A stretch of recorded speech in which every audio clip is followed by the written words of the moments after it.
over 5 decades now, one voice has told it like no other. Channel Africa.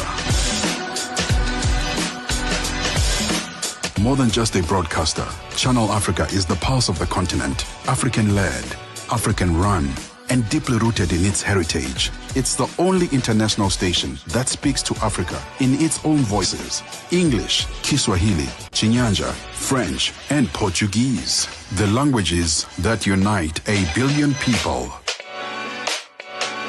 We have been there through every shift, every milestone, and every triumph. Not just reporting history, but shaping the conversations that define Africa's future.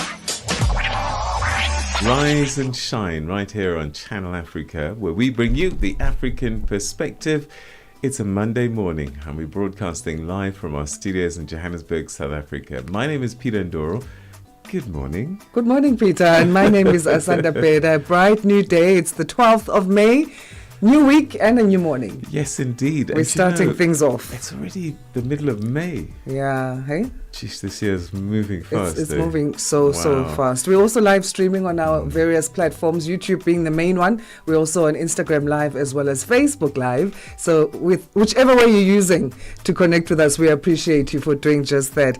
So what we'll be looking at in this hour in terms of the news, death toll having risen to 7 in Somalia floods, as well as the Democratic Republic of Congo, who's battling to contain a cholera outbreak there. Of course, those stories and more will be covered on this edition of Africa Rise and Shine on this Monday. Yes, indeed. But we begin with news, and we say good morning to Jalani Tulo Ngwepe.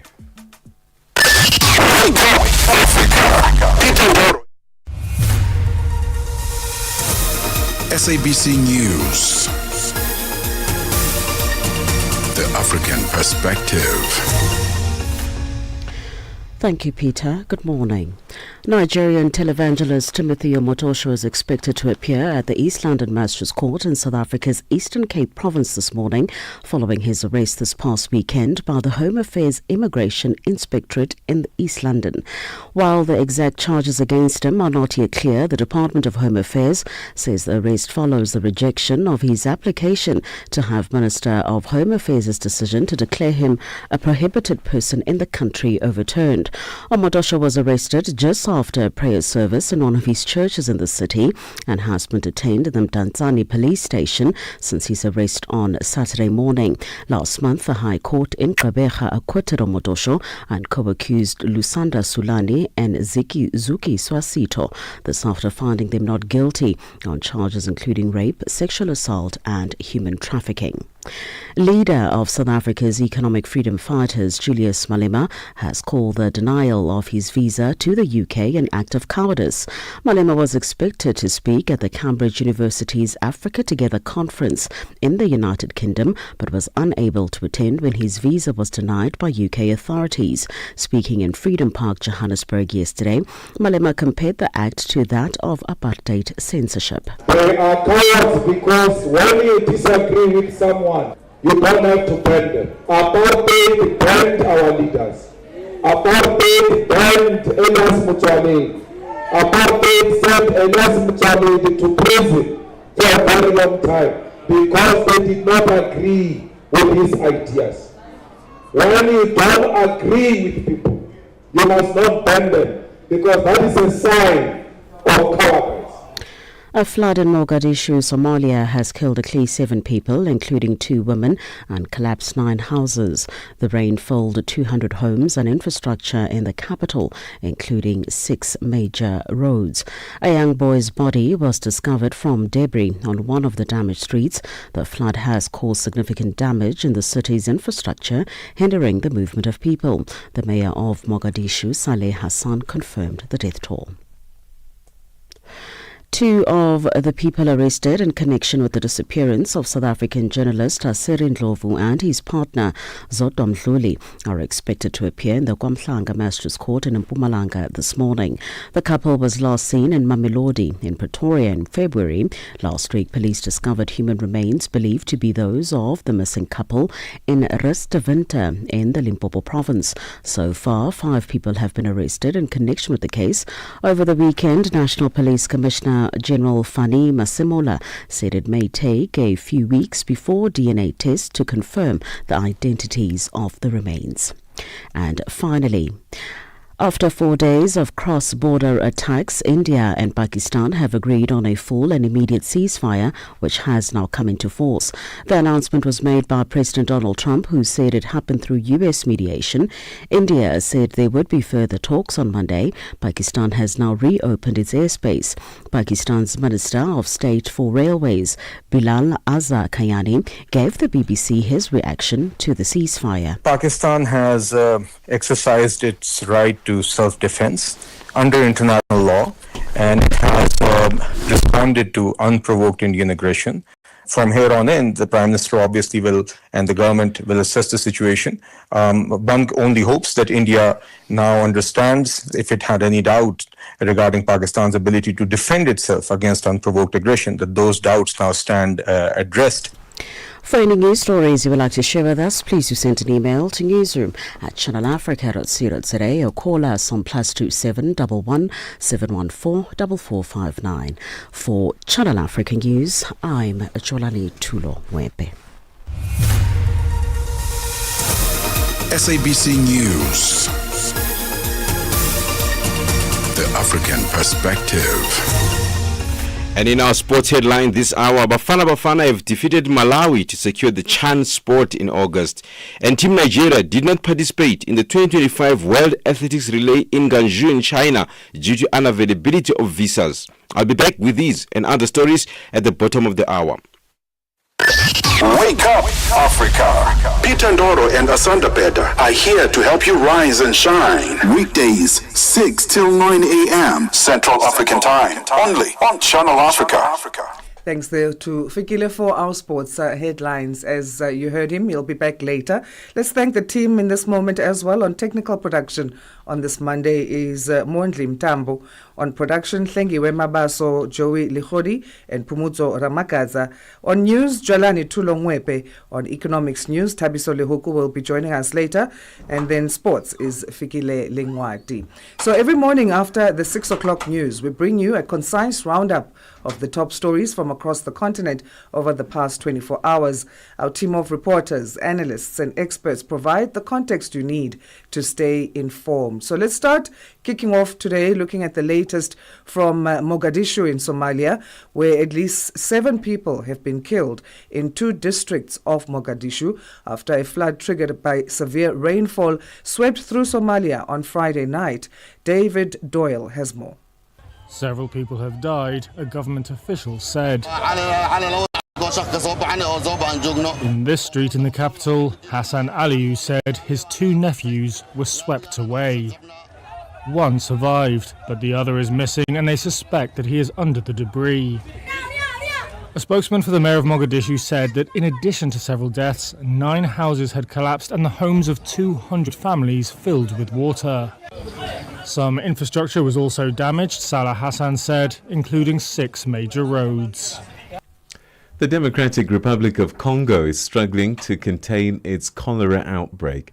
The health sector is overwhelmed and areas are experiencing conflict that are the hardest hit. Chris Ochamringa has more.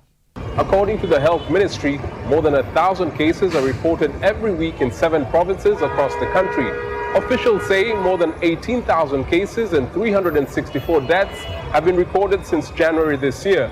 The provinces with the highest number of cases include Maniema, Congo Central, Tanganyika, Chopo, North Kivu and South Kivu. An ongoing conflict between Congolese forces and the M23 rebels in the eastern provinces has forced thousands of people to flee their homes since late 2021. Most of the people are living in makeshift shelters without access to clean water.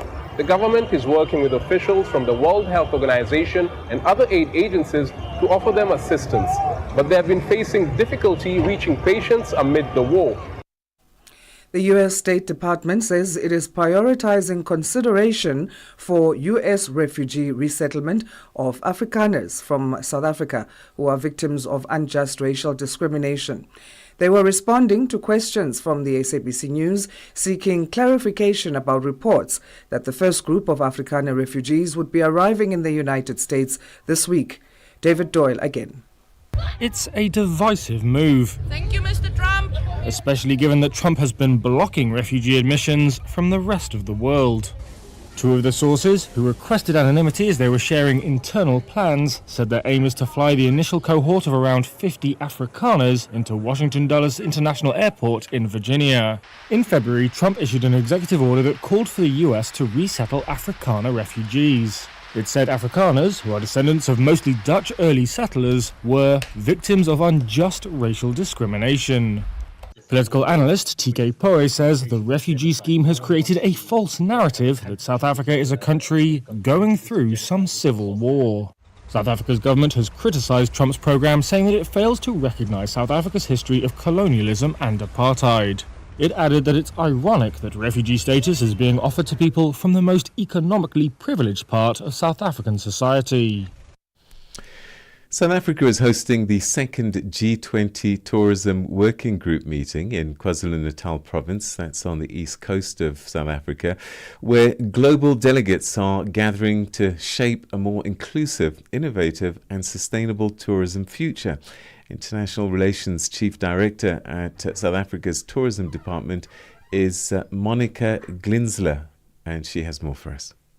This is part of the process towards concluding South Africa's presidency in November 2025 and hopefully having some agreed action plans by the G20 for our priority areas. So we, as the chairperson, have proposed priorities and these have been accepted by the G20.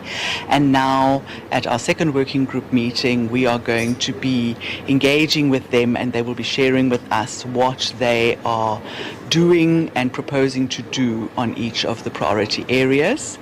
And then we will reconvene again later this year in September and hopefully wrap up on our action plans and agreements.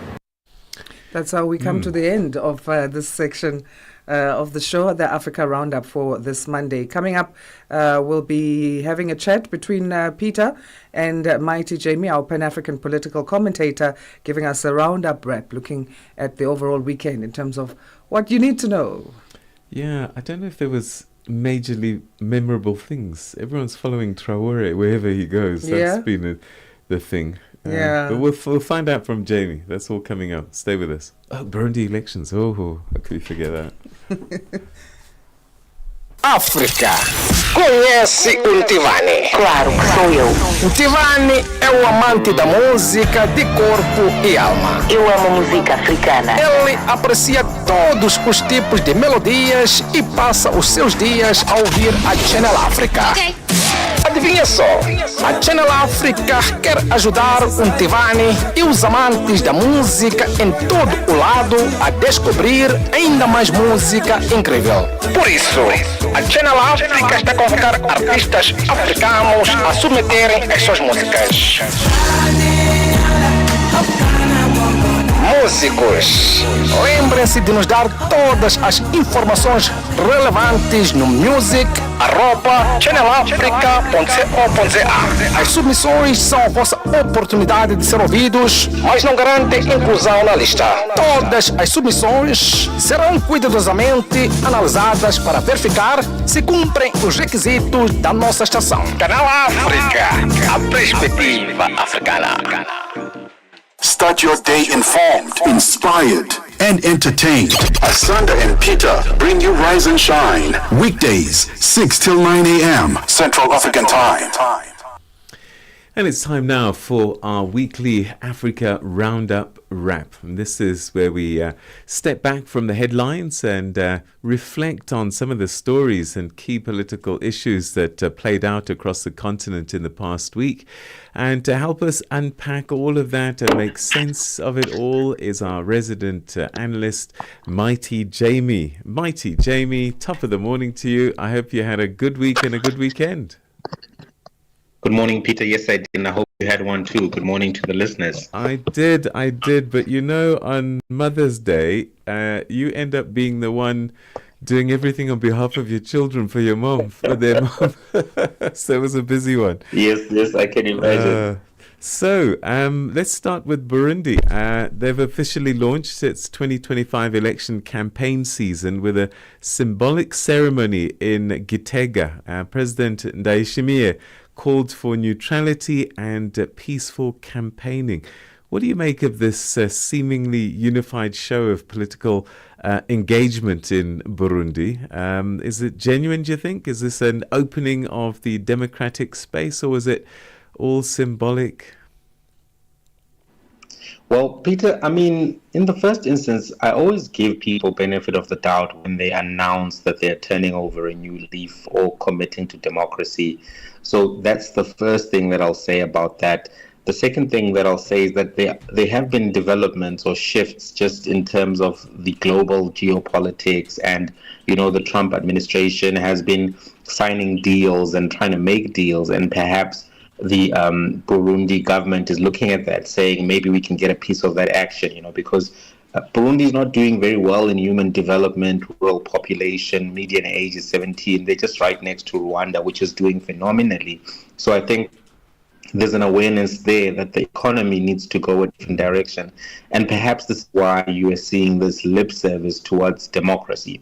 Why am I saying it's lip service? Because Burundi right now is what can be considered to be a dominant party state. You know, the CNDD, FDD, the National Council for Defense of Democracy, Forces for the Defense of Democracy, is the ruling party that has maintained overwhelming control since 2005. And this comes after, of course, you know, the military name is indicating that, you know, there was a period of conflict, and there was, because there was that civil war we saw from 1993 up until 2005, which was happening in Burundi. So since then, there hasn't really been multi-party democracy. And even now, you know, there have been issues that have been raised by opposition groups about civil rights, about rights to participate.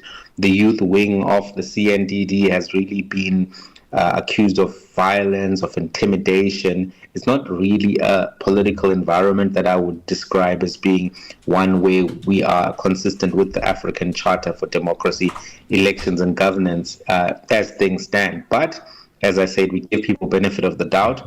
As things stand, the geopolitical dynamics may be such that they're willing to put up a bold face, or to at least, you know, start making progress towards democratic norms and progression. And this may be something that could be the beginning of really viable multi-party democracy in Burundi, if indeed the international dynamics are such that, you know, people will be able to get concessions from the administration, get international media on the ground to cover the elections in a proper way, get observers to actually give us an election observer report which is non-biased. All of those things can begin to progress the country a little bit further, you know, opening up of the media environment. All of those things will help.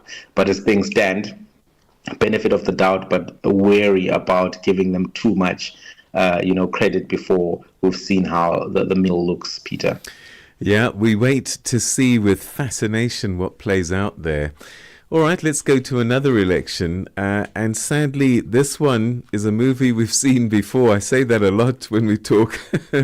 But Bobby Wine has put his name forward to challenge President Museveni again in the 2026 elections.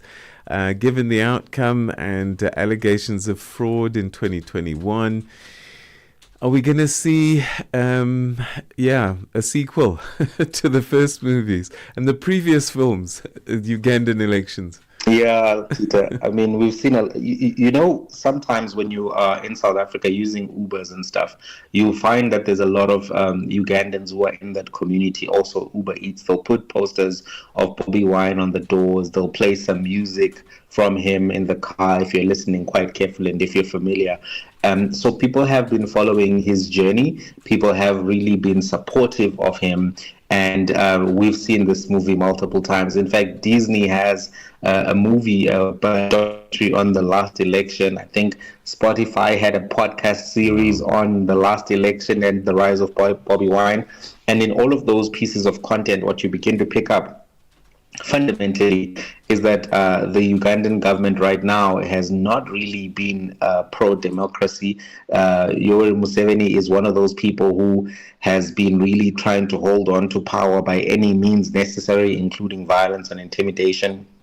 He has put members of his family in high positions as things stand right now. Some of them are accused of committing, atrocities and suppressing opposition groups, particularly suppressing Bobby Wine and his movement. So as things stand right now, I think the same would apply to what we saw in what we were just discussing about Burundi. In the first instance, there are legitimate concerns about whether or not these will be free and fair elections. We saw last time there was intimidation. Bobby Wine was arrested multiple times. We've seen this movie several times, as you've said, and the reason we've all been paying attention to this movie is because the youth who are in the slums, the youth who are marginalized, and a large contingent of the population, including the middle-aged population, actually is tired of the Museveni regime and wants to go a different direction. But as things stand, there's been suppression and oppression. So that's the first thing that I think has captivated the public imagination. The other issues, of course, are around the suppression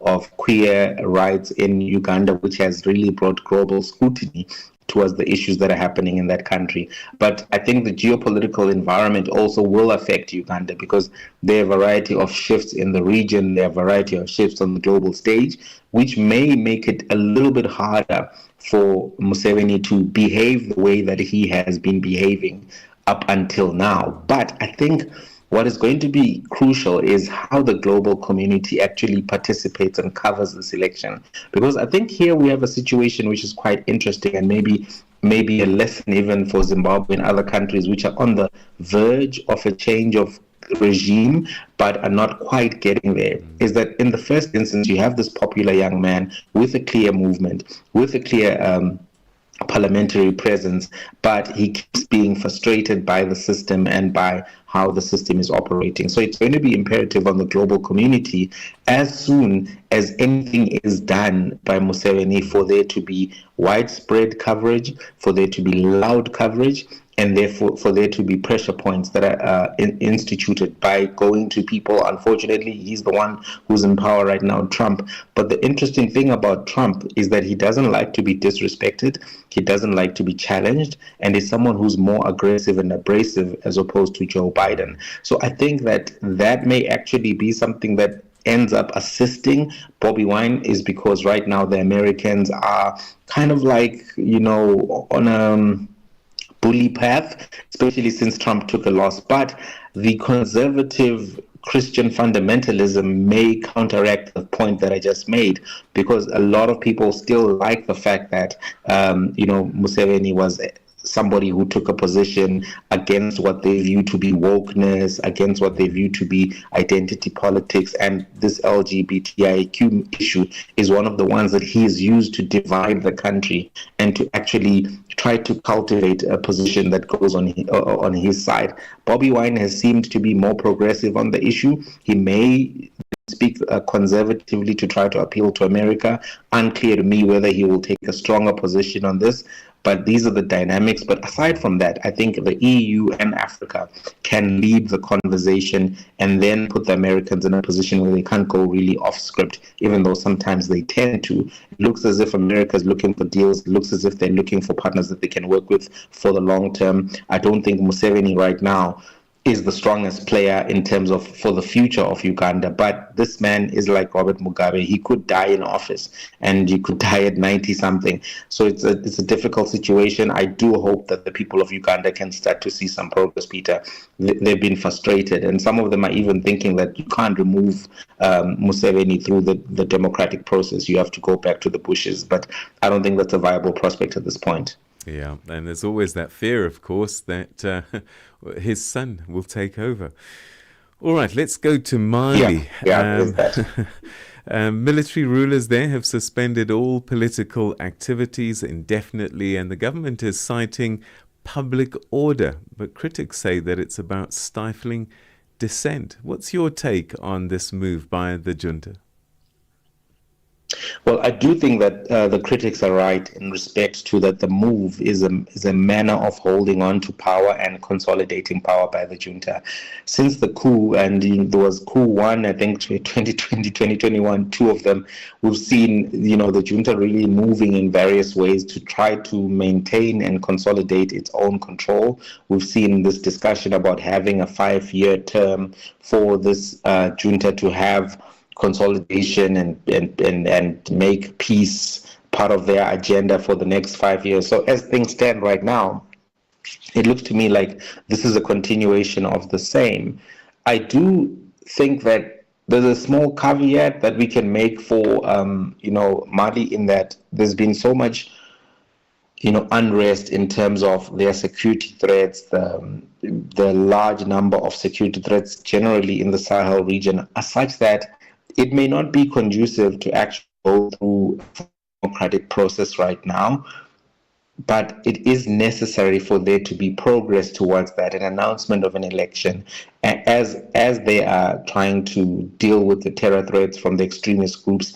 That would mean, for me, if they were to go back to their original commitment, which was like within 2 years there'll be an election, something I'll be comfortable with. But as things stand right now, Peter, it does not look to me as if there's any appetite from this junta. Goita is looking like he's somebody who is pushing ahead with consolidating power so that he can be the next dictator in that region. And I have a concern about that over and above the concern of the security threats, because I do think that those can be dealt with, although they are significant.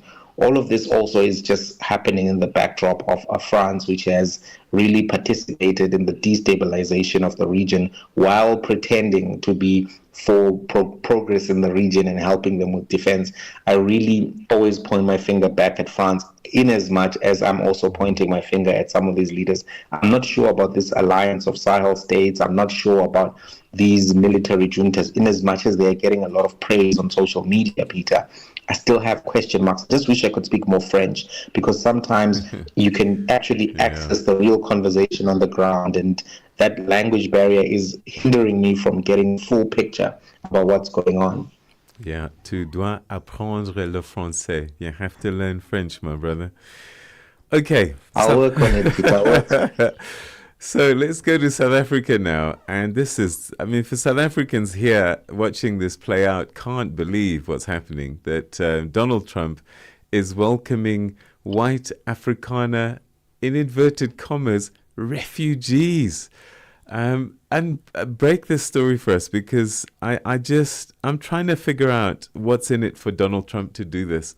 And statistically, the safest people from crime in South Africa, particularly when it comes to life-threatening crimes, are white people. And yet he's creating the impression that they're an endangered species.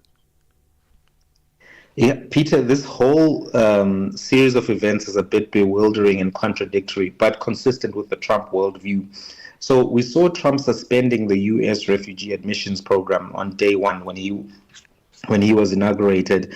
And that in and of itself was something of concern, because you have refugees in Afghanistan who are already being acknowledged and given that status, people who are fighting with American soldiers against the Taliban who are now stranded. You had 22,000 people effectively being left stranded in various parts of the world who already had their refugee status approved. So that's the first thing. We know that there are so many conflicts around the world. There's a conflict in Sudan right now, which we've covered extensively, where over 20,000 people have been killed. Some of the estimates go into hundreds of thousands. People have been displaced. There's a conflict in Haiti right now. We know that that's another criteria where people have refugee concerns or would qualify for refugee concerns.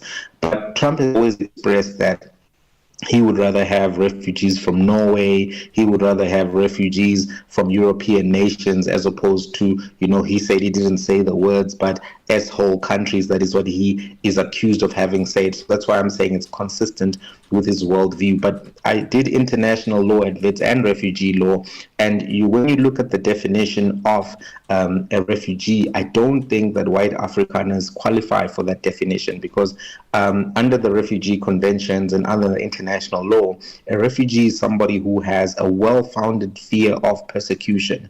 You have to have a well-founded fear, and that is a legal description. It's not a subjective description. It's not an arbitrary or discretionary description. It's one where you have to look at the conditions on the ground. South Africa is relatively safe, and it's particularly safe if you are living in affluent neighborhoods. There is no crime problem in South Africa which is based on race. There are not any political leaders in the country at a government level, at a minister level, who are orchestrating some law that has been passed that seeks to particularly attack one particular race. And if you were to consider, and that's protected by the Constitution, because Section 36 of the Constitution says there may be no limitation of rights except in a law of general application, which means that if ever you were to limit any rights, it has to be done across the board. It cannot be targeting one particular race or entity. While there are laws that some groups in South Africa don't like, for example, affirmative action laws,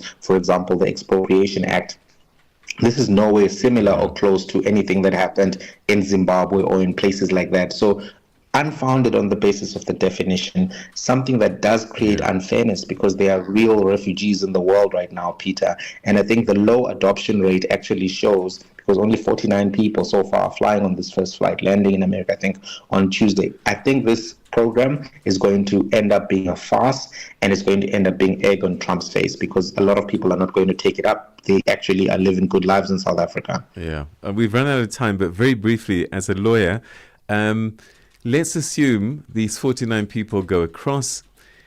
4 years' time, the Democrats win back the White House. Should these refugees, inverted commas, be concerned? Because if a new administration comes through, they may review their situation and say, go home. Yes, it's a very real possibility. They're taking a lot of risks here, Peter, because if your country is now deemed to be a safe destination or a safe nation, you can actually be sent back. And remember, it takes a long time to get permanent residency, or something which is equivalent to permanent residency, a green card. So within the 4-year period, they will not have reached that particular criteria. So they may actually be sent back to South Africa, and that will also lead to them having their lives disrupted. They've left everything here. Will they be able to just pick up the pieces and continue? Unlikely. All right. Mighty Jamie, always good to talk to you. And we'll chat again next week. Have a good one. Pleasure. Have a good one too.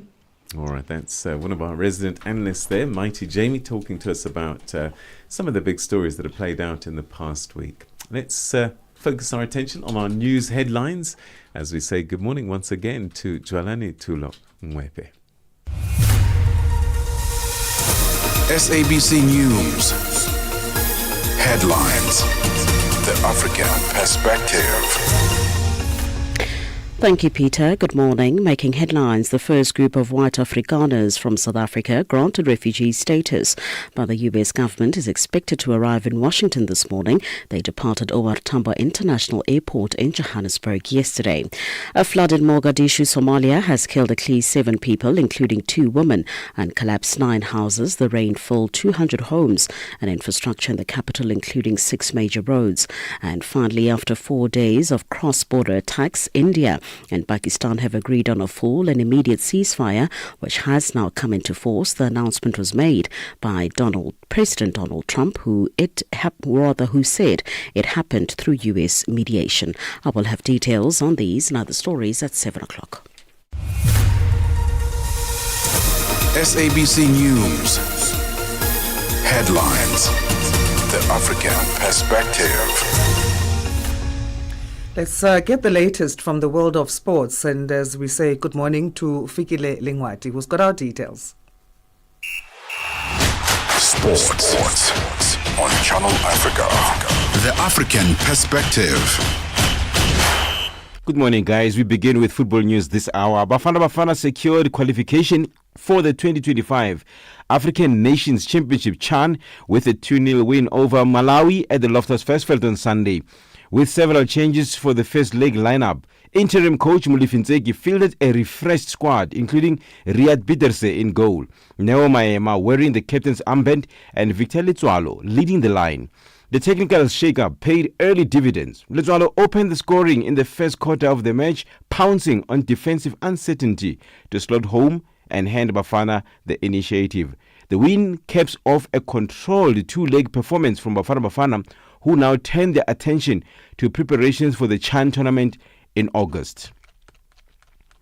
And Nigeria Kano Pillars forward Ahmed Musa is set to make a return to the national team as he is expected to lead the Super Eagles at the Unity Cup exhibition tournament, which will be held from the 26th to the 31st of May in the United Kingdom. Former Super Eagles player Duke Udi said that inviting Ahmed Musa was not a problem, as Musa remains a world-class player. He, however, advised Eric Chell, the coach, not to invite players he would not use at the World Cup qualifiers. It's not a problem. Ahmed Musa is a professional football player. Forgetting that he's playing for Kano Pillars, he's a top-class player and he's doing well. So Ahmed Musa is not a problem for me. You know, even if you invite Ahmed Musa for the World Cup, for me, I'm okay with it. But don't just try and you start bringing people that you will not. What I'm saying is, don't bring players that you will not use for the World Cup. It does not make sense. Ahmed Musa can play the World Cup qualifier. So for me, his inclusion is valid. If you are bringing players because you just want to please some certain authorities or some certain persons, because you just want to include players that you will not use for the World Cup, it does not make sense for me. That's what I'm saying. And Nigeria did not compete at the 2025 World Athletics Relays in Guangzhou, China. Kola Daniel, the media aide of Bukola Olapade, Director General of the National Sports Commission, NSC, says the Chinese consulate in Nigeria failed to issue visas to 7 athletes based in the U.S.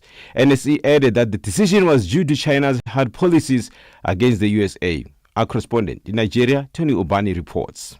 The Commission said the Athletics Federation of Nigeria did everything correctly and at the right time, adding that the funds for the competition had been approved since February and March. The top 14 countries in each event will secure automatic qualification for relays at the World Athletics Championships in Japan later this year. NSC said Athletics Federation of Nigeria has sent a petition to the World Athletics insisting Nigeria be given a free pass to qualify for the World Athletics Championships. Let's end with the Dewa's double gold and records for South Africa at the World Athletics Relay Championship in Guangzhou, China, after the men's 4x100 meters and 4x400 meters teams blazed to victory, while the women's 4x400 meters team claimed bronze.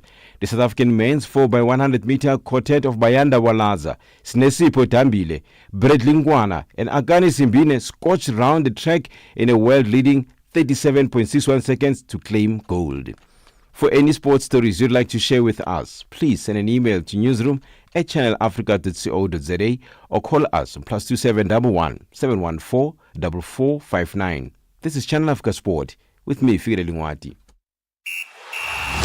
Sports on Channel Africa. The African perspective. Ahoy, matey! Captain here to help, right, boys? Set sail with us on a digital voyage like no other. Channel Africa has a treasure trove of awesomeness. That is our website and social media pages. Tell me, why are you here? We want you to be part of our adventure. The winds are changing, Captain. And this time... Imagine a world where curiosity knows no bounds, where entertainment meets enlightenment, and where every click leads to the African perspective. Visit us on our website, www.channelafrica.co.za, or follow us on Instagram or on X at Channel Africa 1. Go on, like us on Facebook at Channel Africa 1. So, spread the word. Tell a friend that Channel Africa's online variety is what they need on the web. Channel Africa, the African perspective. And it's time now to get an African perspective on the world of business, commerce and economics. And we have a new voice this morning on Rise and Shine Business as we say good morning and welcome aboard, Buntle Headbush.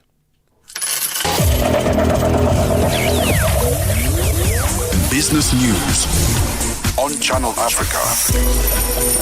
The African perspective.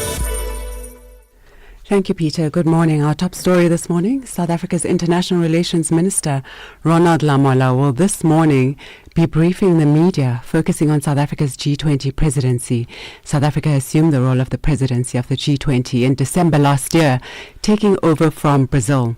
In a statement, the department says Minister Lamola will update the nation on the progress made to date and on preparations for the G20 Leaders Summit, which will take place in November this year.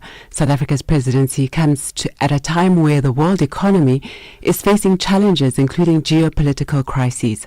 The trade war in which the United States of America has imposed hefty tariffs on some countries, including South Africa, is another factor that prompted Pretoria to diversify its trade relations with other countries. Delegates to the G20 Tourism Working Group spoke in depth in a meeting in Durban, South Africa, in an effort to work out a plan of action on how to promote key priority areas in the sector. 4 priority areas were adopted in March. They include the use of artificial intelligence to promote startups and small, medium and micro enterprises, as well as resilience and sustainable development in the sector. Speaking at the opening of the working group meeting, Tourism Minister Patricia de Lille said the priority areas were in line with the African Union's developmental targets. De Lille says delegates will also have the opportunity to visit Africa's Travel Indaba, the largest trade expo on the continent, in the coming week. The Africa Travel Indaba is the pride of African tourism. It's a Pan-African event.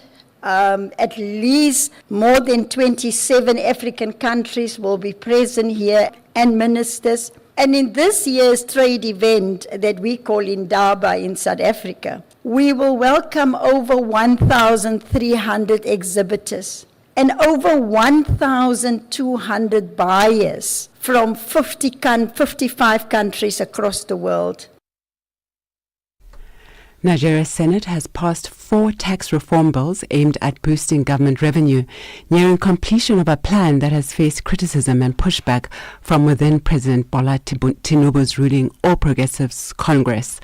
After ending costly subsidies and twice devaluing the naira currency in his first year in office, Tinubu has shifted his focus to reforming the tax system to boost revenue and efficiency. Critics say the measures, which include an increase in value-added tax to 12.5% next year from 7.5%, will worsen economic hardship in Africa's most populous country of more than 200 million people. Egypt's annual urban consumer price inflation accelerated to 13.9% in April from 13.6% in March, matching analysts' expectations. Month-on-month prices were 1.5% higher at the end of April than at the end of March. Food and beverage prices decelerated by 1.5%.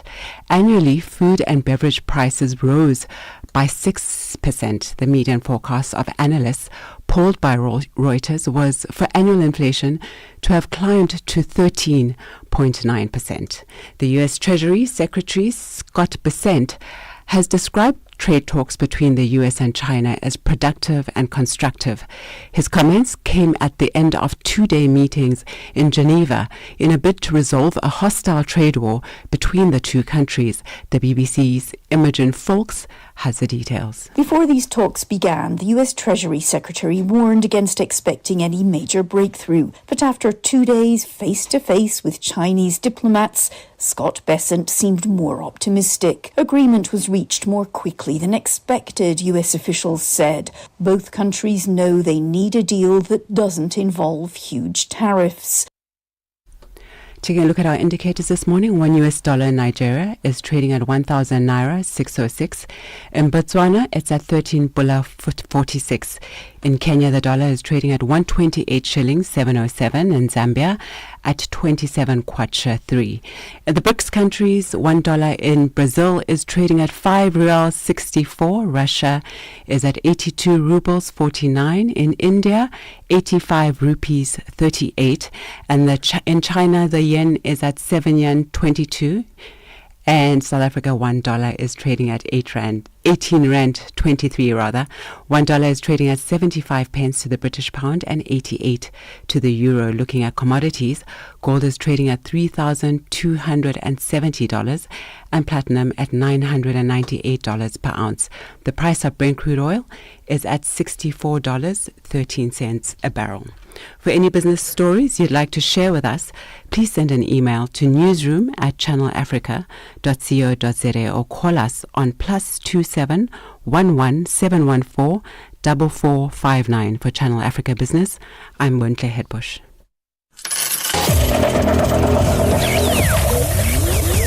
Business news on Channel Africa.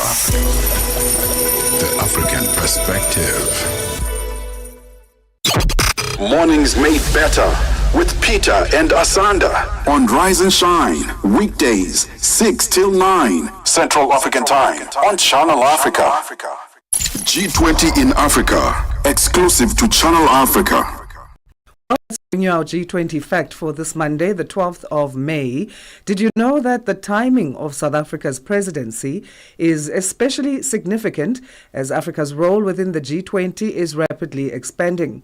For the first time, an African nation will hold the presidency, marking a significant milestone.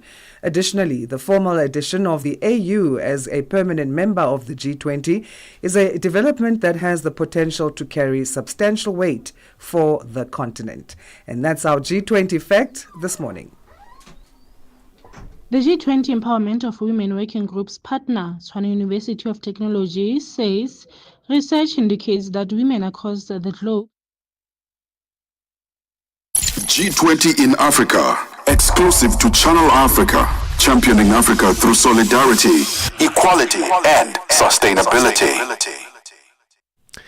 Last week, the G20 Empowerment of Women Working Group convened in Rustenburg, and that's a town about 130 kilometers northwest of Johannesburg, focusing on financial inclusion and women's economic empowerment.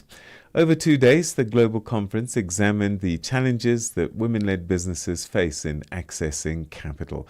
Tebogo Pagedi has the story.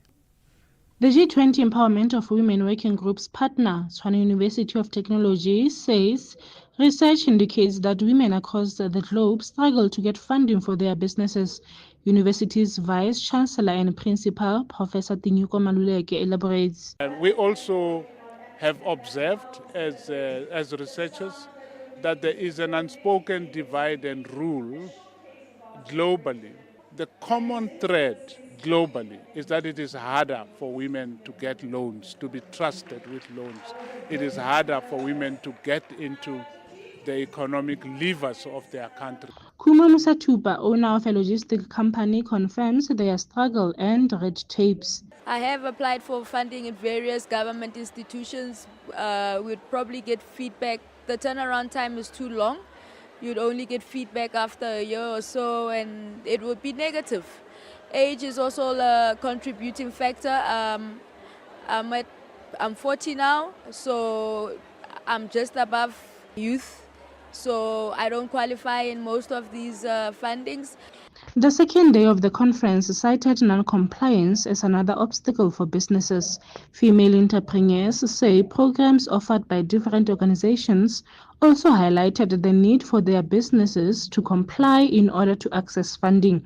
Tsofatso Molifi is the co-founder of Mole and Mela Group, while Mwakwana Seleka is the director of Tabasilaku Empire. We've been operating for 8 years, and only now are we being exposed to the funding opportunities that are available for entrepreneurs. I mean, when we started operating, people would say you're a black woman in business, you know, there's so much funding for you out there. And we didn't understand what that meant because we lacked information. Honestly, when I started to be in this program, I was not doing the record keeping, and I had like a lot of businesses into one umbrella. So there was one that was not making money. It was actually taking money from other businesses. The G20 member states then attended the technical meeting on Thursday and Friday to focus on the task team report on unpaid and paid domestic work, financial inclusion of women and gender-based violence and femicide.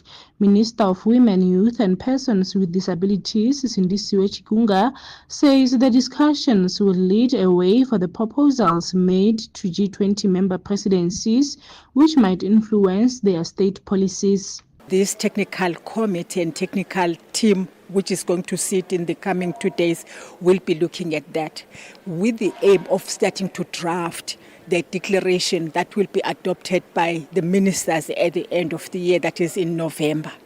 And of course, they will be looking at some of the things that were raised by different speakers. The working group is expected to hand over a report to the presidency in October ahead of the G20 Leaders Summit in November. I am Tebogo Phakedi in Rustenburg. G20 in Africa, exclusive to Channel Africa, championing Africa through solidarity, equality, and sustainability. Let's go to Uganda now, where the opposition leader in Uganda and pop star Bobi Wine says he plans to run for president position again in the upcoming elections. The 43-year-old born Robert Kyagulanyi has criticized the international community of not speaking out more against what he's termed gross human rights violations in Uganda. Bobi Wine is challenging long-serving President Yoweri Museveni, who is expected to run again for the top position in January 12, 2026 polls. So to discuss this, we're joined on the line by Bobi Wine, or Robert Kyagulanyi, leader of the National Unity Platform, or NUP. Bobby, thank you so much for joining us. How are you this morning? Thank you very much for having me. I'm fine. Thank you. Well, we appreciate you making time for us. You have announced your plans to run for Uganda's presidency, and this is the second time. Tell us why. Thank you. The news should be why I am running or why I might not run, because I ran the previous election, 2021, and we defeated General Museveni, but the world was watching. While I was put under house arrest, the world was watching while a massacre happened in Uganda, in real time, covered on all international media. And the world watched while the internet was switched off. So while we still have the same military government, the world is also watching. We have put ourselves out there to challenge the regime, knowing that the people will vote it out. But the question now is, will the world stand with Uganda, or will the world once again watch the democracy of Uganda continuously be eroded away? That is what we're asking the world. We are out to challenge the regime as a generation. You'll notice that Uganda is almost the youngest country in the world, but still suffocated under an old autocratic regime. So we are putting ourselves out there. The question is, will the world stand with Ugandan democracy? How much of Uganda's problems can be solved as a result of international pressure? As you say, the Holocaust Memorial Museum in the U.S. has issued a warning of possible mass atrocities in the lead up to the next year's election, and you've criticized Western leaders that they're not speaking out enough on Uganda. How much of Uganda's problems can be solved from international pressure? Well, so much of Uganda's problems can be solved by the international community, because largely most of Uganda's problems are enabled by the international community just by tolerating them. Uganda receives a huge amount of support from the international community. The question is, do they know what they are supporting? They are supporting criminality. As we speak right now, my personal bodyguard is being held by General Museveni's son, who is the commander of armed forces. By the virtue of him being son of the president and being in charge of the military, he can commit crimes. He tortured him and recorded him on video naked and shared his picture on social media, but the world is still silent about it. That is what we're fighting against. So if the international community disassociates with the criminality happening in Uganda and stops sponsoring our operation, that would be the first step to our liberation. What do we now know in terms of what happened to Edward Sebufu, your bodyguard? Well, Edward Sebufu was abducted by the military here, some of them in uniform and some of them in plain clothes but wielding guns. He was missing for 5 days. The military and police denied having him. But in the middle of the night, General Museveni's son, who is the army commander of Uganda, came out and bragged about holding him under his basement and teaching him his tribal language, Runyankore. Up to now, the police has not said anything. They said after the general made a statement on Twitter, they cannot say anything. All the institutions are subdued, the parliament, the courts of law, and all other institutions of state. So right now, Eddie was taken secretly and dumped in a prison hospital. Not in a hospital, but in a prison sick bay. Right now, Eddie is in a prison sick bay with no justification whatsoever. What are your plans or priorities in terms of should you be in a position to govern Uganda? What would your action plans be? The first thing would be stopping impunity and returning the rule of law, making everybody free before and under the law, where nobody will have to fear repercussions of speaking truth to power. We want to stop corruption. Our biggest problem is corruption, where we lose 10 trillion shillings, almost, a third of our revenue collected is being stolen by those in power, and that impedes development, impedes infrastructure, it impedes the healthcare system and the education system. So we want to crack down on corruption and have that money that being stolen rechanneled to sectors that benefit the country, which is infrastructure, which is healthcare. We have a sick healthcare system where our political elite do not use our healthcare system at all. They treat their loved ones and families from abroad, their children study from abroad. So we want to return sanity here, end corruption, and make sure our country functions once again.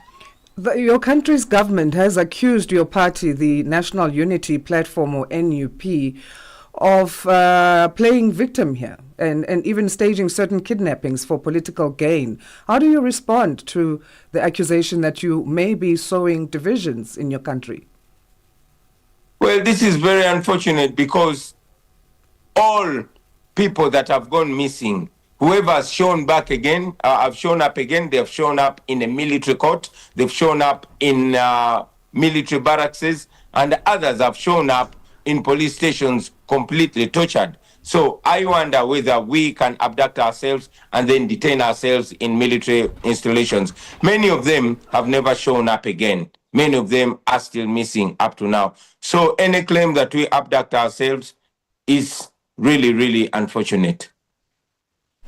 Let's talk the upcoming Youth Council elections. This will be on the 12th of June as part of the journey to the main 2026 elections. How much do you see this offering a platform for young people in Uganda to speak? Like having told you that Uganda is the second youngest country in the world next to Niger, we have a bulk of young people. More than 85% of our population is younger than 35. So majority of our people are youth. Even though we are under, very, very serious state control, where we as a political party are actually not allowed to go and organize. Even the last time that our young people, the youth of our party, were holding a press conference, our party headquarters were surrounded to impede that. On the side, the ruling party is busy going around the country trying to converse support. Lucky enough, the young people are all eye-opened. So yes, we are organizing under the circumstances, under operation, in running battles with the police and military, but to try to reach out to young people and also using social media. We are ready for the youth elections because we know that after sweeping the youth elections, this will galvanize and empower the young people and motivate them to go for next year's general election, which we are sure we are going to win. The question is, will the world stand with the people of Uganda to ensure that what they choose is what happens in their country? Well, as the world watching, do you think Uganda can convince us that democracy rules there? 80-year-old President Yoweri Museveni has ruled the country for 40 years. Well, democracy is possible, but democracy dies in the dark. Democracy dies in silence. On this very continent of Africa, there was a man called Robert Mugabe who ruled Zimbabwe for so many years and went way into his 90s. We know that if the world stood together, Zimbabwe would have been liberated much earlier. Now it sank even deeper in the mess. You saw that the Gambia had a dictator called Yahya Jammeh, but he was voted out. So it is possible to vote out dictators if the world stands with the populations of those countries and ensures that what the people decide is what happens. It's unfortunate that many dictators have turned elections into rituals at the watch of the world. We can save Uganda from that, and that Uganda will be a marking scheme for the rest of African countries that are yearning for liberation and freedom and real democracy. Well, thanks again for your time, Bobby. We appreciate it. You have a good day. Thank you very much for having me. Our pleasure. That was joining us on the line, Bobby Wine, or Robert Kyagulanyi, birth name, and he is leader of the National Unity Platform, or the Uganda's main opposition party. That's where we leave that chat for now, and we'll see if we can get the other side to the story. We need to give different angles to it, and maybe we'll see if we can get a hold of someone from Uganda's government to give us or shed more light in terms of what's transpiring there in the country. Coming up, we're going to have our news update with Jwalane Tulo-Mwepe and sports headlines with Fikile Lengwati. As we say, good morning for the second hour of Rise and Shine. If you've just joined us, good morning. You just spoke to Bobby Wine. I did. Bobby Wine. This is why we love what we do. Oh my goodness! This is why we love our jobs. And very, very exciting. Let's see what happens in this year's elections. But as you say, it is the second hour of the program. Thank you so much indeed for tuning in to Rise and Shine, broadcasting live from our studios in Johannesburg, South Africa. I'm Peter Ndoro. I'm Asanda Beda. And coming up in the next 30 minutes, we have quite a lot that we're going to be unpacking. We'll give you more details after the news with Jwalane Tulo-Mwepe. SABC News. The African Perspective. Thank you, Peter. Good morning. The first group of white Afrikaners from South Africa granted refugee status by the US government is expected to arrive in Washington this morning. They departed OR Tambo International Airport in Johannesburg yesterday. The group reportedly includes 49 Afrikaners comprising families, older people and some young couples. They claim discrimination in their home country, a lack of jobs, and they say they have been targeted by violence because of their race. The chartered aircraft is expected to arrive at Dallas International Airport outside Washington, D.C. Siobhan Bryce-Pease reports. A press event is expected to be hosted by senior officials from the Departments of State and Homeland Security to welcome the first group of Afrikaners. Two departments tasked in President Donald Trump's February 7th executive order with prioritizing their admission and resettlement. The expedited processing of the group comes at a time when desperate refugees from other countries have been blocked from coming to the USA, with immigration a hot-button issue for the current administration. A statement from Ndoro on Friday called it most regrettable that the resettlement of South Africans to the United States under the guise of being refugees is entirely politically motivated and designed to question South Africa's constitutional democracy. Nigerian televangelist Timothy Omodosho is expected to appear in the East London Magistrates Court in South Africa's Eastern Cape province this morning following his arrest this past weekend by the Home Affairs Immigration Inspectorate in East London. While the exact charges against him are not yet clear, the Department of Home Affairs says the arrest follows the rejection of his application to have a Minister of Home Affairs' decision to declare him a prohibited person in the country overturned. Omodosho was arrested just after a prayer service in one of his churches in the city and has been detained in the Mdantsane police station since his arrest on Saturday morning. Last month, the High Court in Gqeberha acquitted Omodosho and co-accused Lusanda Sulani and Zuki Swasito, this after finding them guilty on charges including rape, sexual assault and human trafficking. Leader of South Africa's economic freedom fighters Julius Malema has called the denial of his visa to the UK an act of cowardice. Malema was expected to speak at the Cambridge University's Africa Together conference in the United Kingdom, but was unable to attend when his visa was denied by UK authorities. Speaking in Freedom Park, Johannesburg yesterday, Malema compared the act to that of apartheid censorship. They are cowards because when you disagree with someone, you don't have to bend them. Apartheid banned our leaders. Apartheid banned Elias Muchamedi. Apartheid sent Elias Muchamedi to prison for a very long time because they did not agree with his ideas. When you don't agree with people, you must not bend them because that is a sign of cowardice. A flood in Mogadishu, Somalia, has killed at least 7 people, including 2 women, and collapsed 9 houses. The rain filled 200 homes and infrastructure in the capital, including 6 major roads. A young boy's body was discovered from debris on one of the damaged streets. The flood has caused significant damage to the city's infrastructure, hindering the movement of people. The mayor of Mogadishu, Saleh Hassan, confirmed the death toll. And finally, after 4 days of cross-border attacks, India and Pakistan have agreed on a full and immediate ceasefire, which has now come into full force. The announcement was made by President Donald Trump, who said it happened through US mediation. India said there would be further talks on Monday.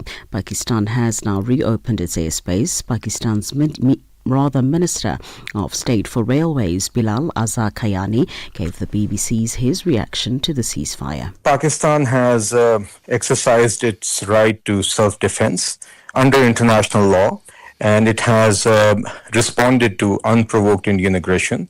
From here on in, the Prime Minister obviously will, and the government will assess the situation. One only hopes that India now understands, if it had any doubt regarding Pakistan's ability to defend itself against unprovoked aggression, that those doubts now stand addressed.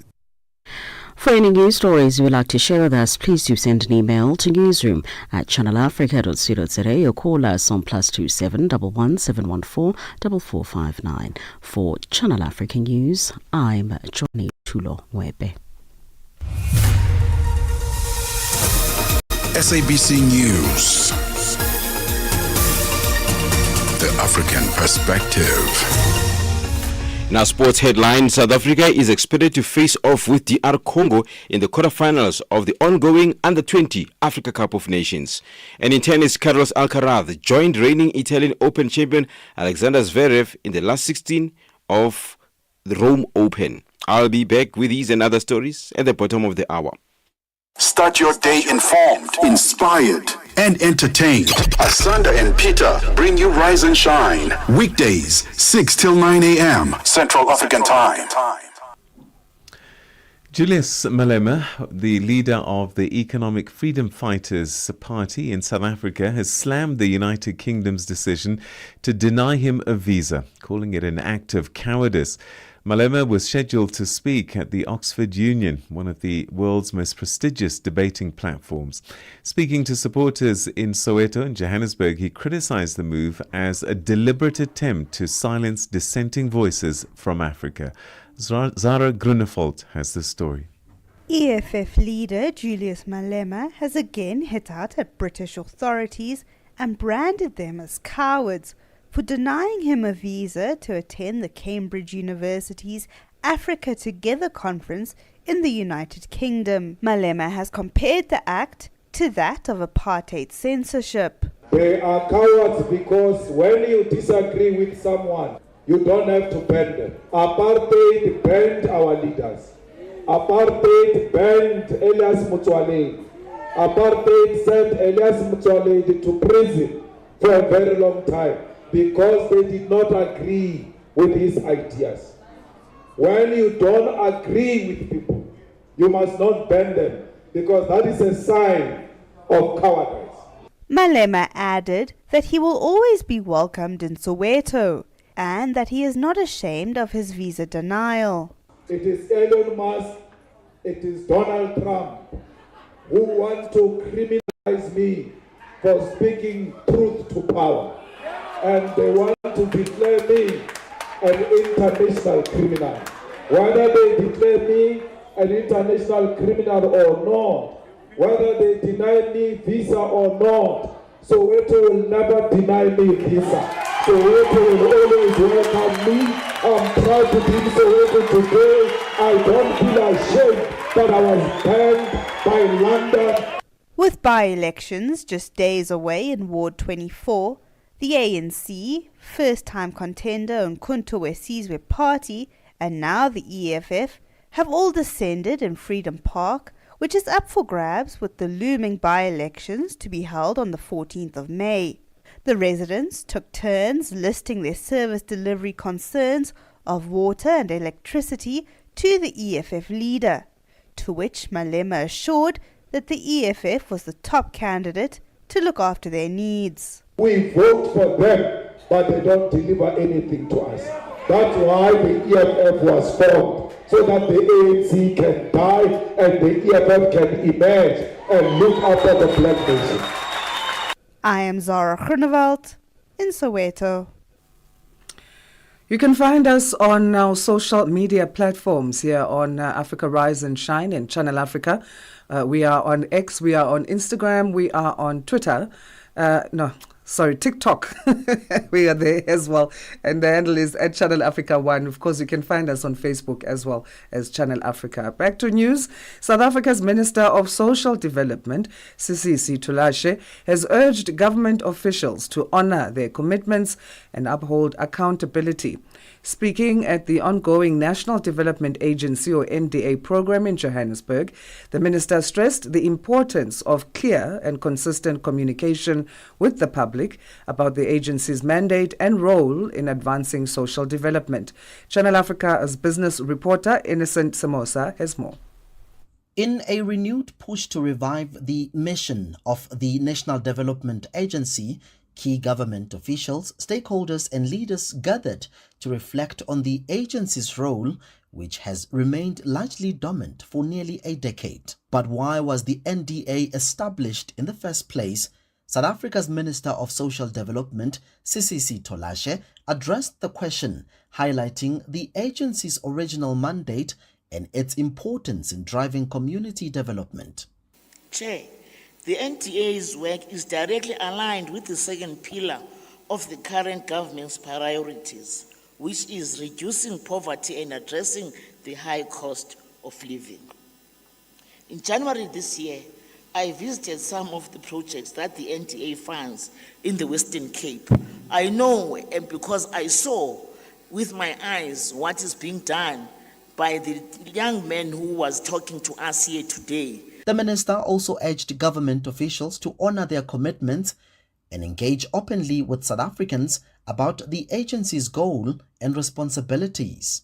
Gone are the days where government money is being put, and when you go back to go and see Mama Mtsweni, you don't find anything.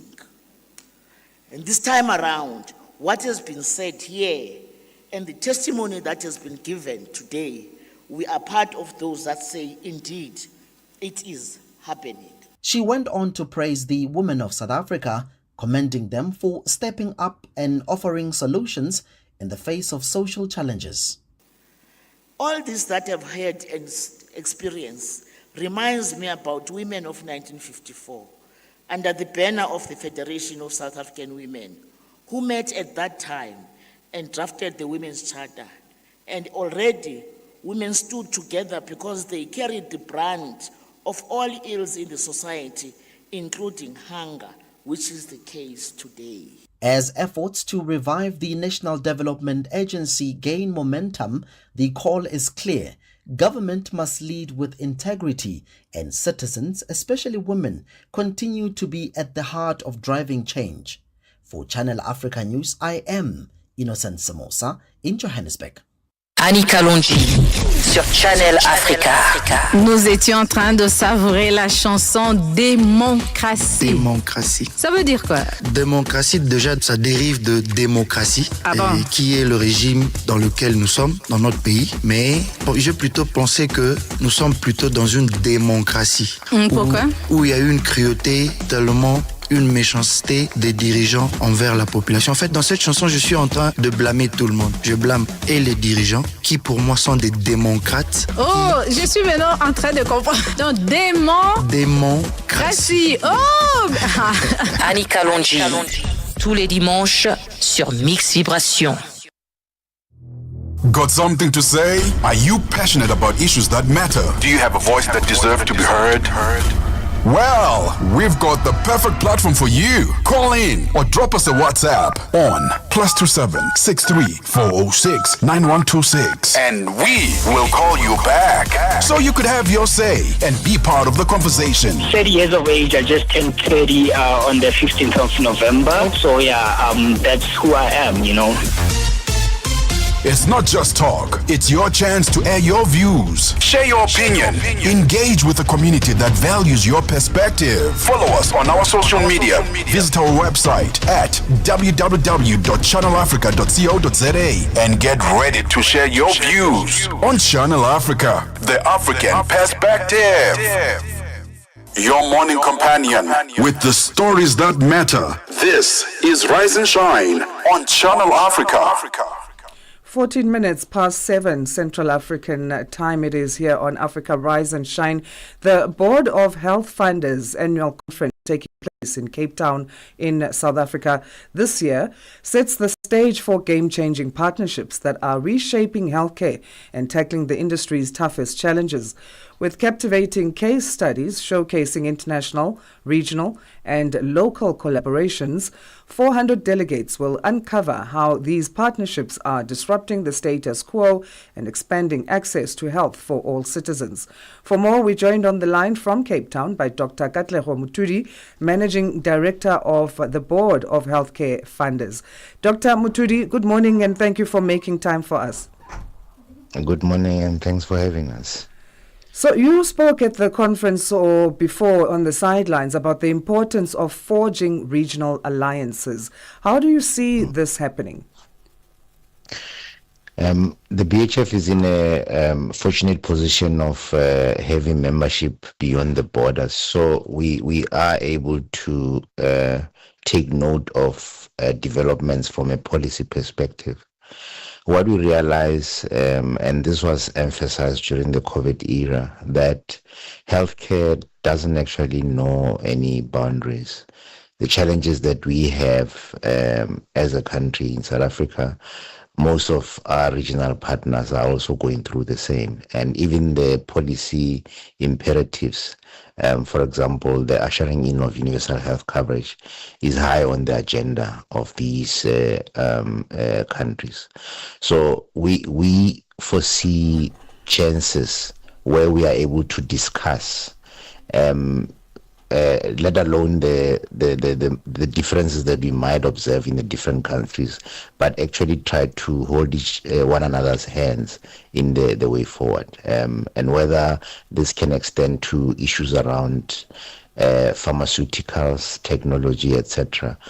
Our populations are exposed to the same burdens of disease, etc.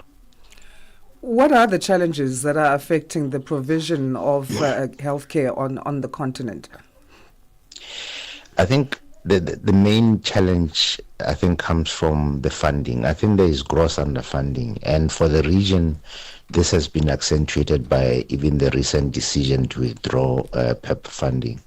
In South Africa, we are fortunate that it was a small part of our budget that was affected. But in other countries, some of their programs, for example, HIV, malaria, were wholly dependent on donor funding. That is one common challenge. The second issue is around workforce shortages. While in South Africa we have a challenge of skill shortages, we are unable to currently employ practitioners. But the region faces a problem of failing to retain the few healthcare practitioners that they have. And of course, the common issues of the burden of disease, whether you're talking from communicable or infectious diseases, we still have a problem of HIV, TB, and malaria. But there is a growing concern around the non-communicable diseases. This includes your diabetes, hypertension, heart disease, as well as the cancers. You've also spoken about the aging population covered under medical schemes. Why is there a challenge around that? The stats from WHO, in fact, indicate that by 2050, which is not as far as we think, we will have a tripling of the population over 60. What that means is that we have to be ready for elder care. Older people often have chronic diseases. We've seen from data that a person with one chronic illness costs as 3 times as much to manage. If you've got more than one, it's 5 times. The second thing is that the older people, while we are advocating for primary health care, they tend to use or actually require more specialized care, and that is costly. It would mean that at that stage, the whole notion of preventative and primary health care would have actually missed the boat. There are other issues that are related to mental health and and social responsibilities around the older population. So it does bring a lot of issues in terms of just managing their whole circumstance. Yeah. How do we include workers in the informal sector when it comes to healthcare coverage? In terms of that, what we have already started is considering what you call low-cost benefit options. You may be aware, Asanda, that we currently having a challenge in terms of pushing that through. But we have to be deliberate about that, whether we're going to look at schemes at maybe even the employer level, or even talk to the labor unions, for example, to consider what sort of group schemes could be considered. We really have no choice but to do that, because already 30% of the uninsured population use the private sector as their primary point of care for healthcare services. So we have to devise means to make sure that we do increase access in that sector. Is there a real risk to the continuation of medical schemes should the national health insurance be successfully implemented in the country, in terms of fears around that? The risk is real in that Section 33 and at least 2 other areas in the Act mention that once the fund is fully established, medical aids will be relegated to provision of complementary care. What that means is that anything that is funded by the fund, you would not be able to procure from medical aid schemes. One of the areas that we're really concerned about, and we think that it was an oversight or error in drafting, Section 58 of the Act in terms of the implementation process also excludes provision of reproductive services, and this includes childbirth and maternity for medical schemes. What it means, if you read this alongside the National Health Act, it means a pregnant woman who has a medical aid card will not be able to access free services either in the public or in the private sector, and they would have to pay out of pocket, which is actually against the sentiments that former President Mandela actually introduced in 1995 when he pronounced that there will be free healthcare services for children under 6 as well as for pregnant women. And that is one of the other risks that we've highlighted. All right. Well, thanks again for your time, Doctor. We appreciate it. You have a good rest of your day. Thank you very much, Asanda. Okay, we leave it there in terms of that chat with Dr. Katlego Mutudi. He is Managing Director of the Board of Health Funders, joining us on the line from Cape Town.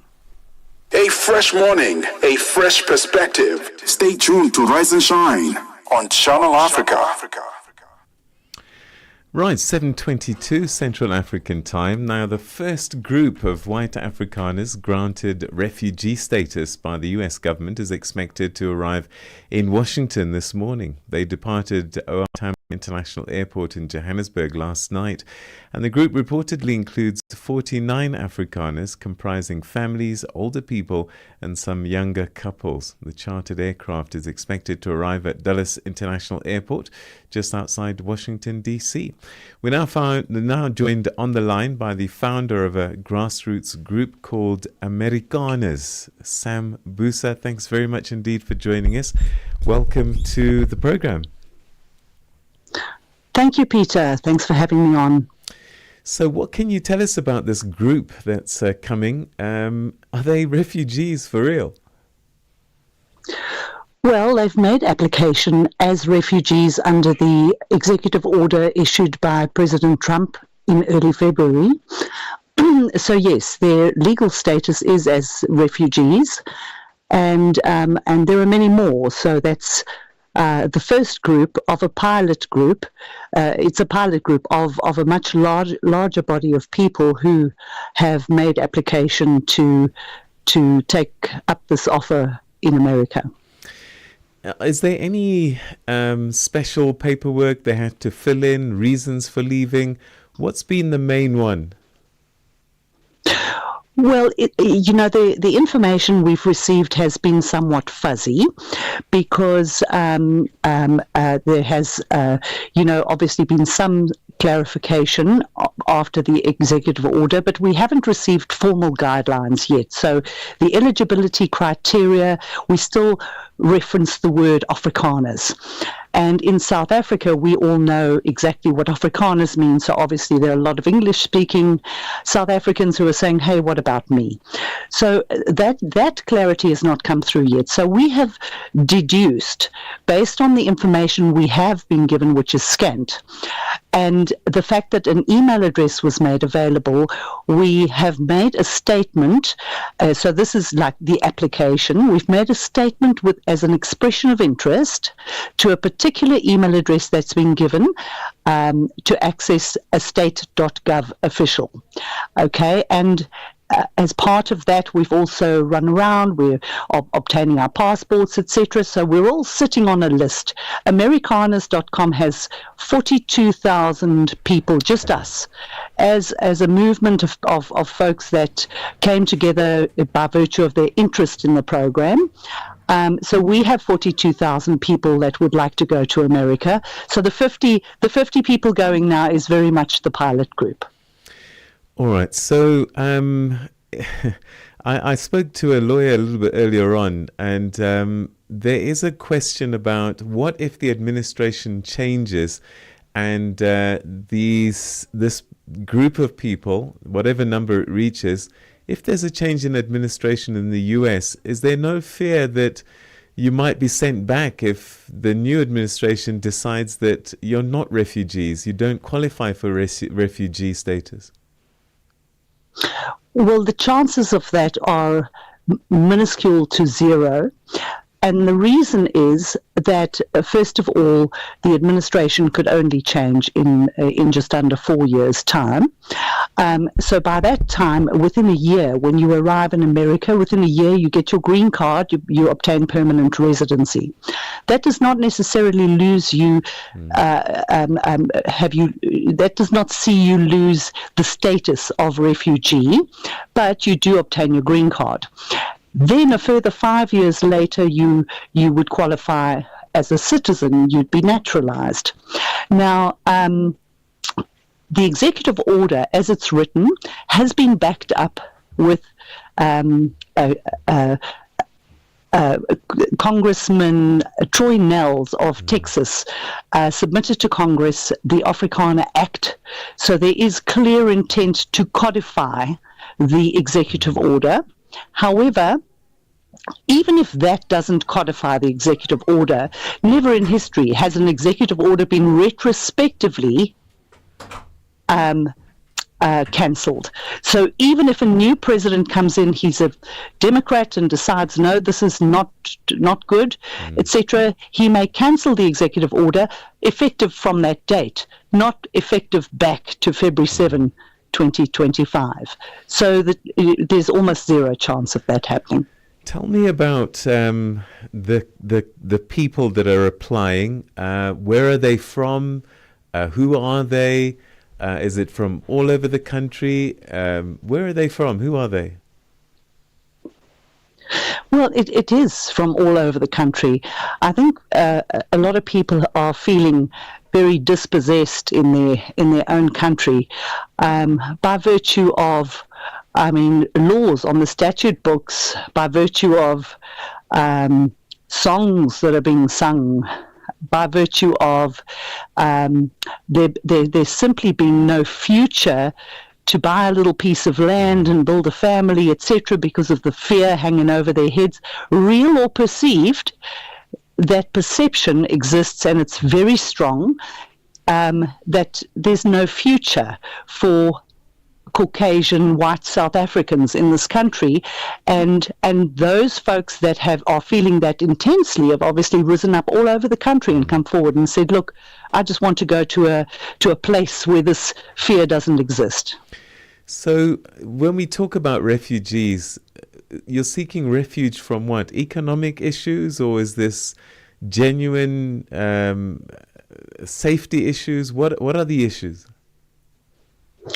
Well, the primary issues are the legislative walls closing in on white South Africans. And, whereas we've had lots of chats with the international press recently, sort of recoil when we use the term black and white, so the reality economic. is no, not at all, but those words are used in our legislation in this country to preclude white folks from obviously running businesses without having to offer up a percentage of their businesses, from obtaining jobs, but the reality from is, dealing with quotas in universities. The reality is, though, as a white person, you are the most employed in South Africa, percentage-wise. That may be so, and you know what? We all got along relatively well. What happened recently in the last 4 months, Peter, is that the Expropriation Without Compensation Act, I think, was the log that broke the camel's back. All it needed was a straw. And expropriation without compensation is just a horrifying elimination of one's hope for the future, to raise your family on a piece of ground, wherever that might be. And the truth is, whereas it may be economic on some level, in fairness, there has been this back-to-back barrage of legislation. So the Employment Equity Amendment Act, plus the expropriation without compensation, plus the Beda bill, add that all together and it feels like an onslaught. So the perception is there's a problem, and then Trump made this offer. And any reasonable thinking person would say, look, that makes sense to me. But it's not only economic, not at all. Sam, we're going to have to leave it there, but thanks so much indeed for joining us on the program. Thanks for your time. Thank you, Peter. Bye-bye. Right, bye-bye.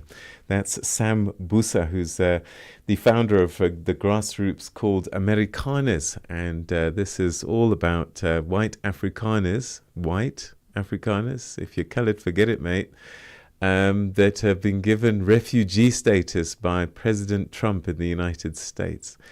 What's your take on that? Please contact us on our social media pages, Channel Africa 1 on Twitter, and we're on Facebook at Channel Africa. I'd love to get your take on this. I'm trying to get my head around this one. In the meantime, here's your news headlines with Jwalani Tulongwepe. SABC News. Headlines. The African Perspective.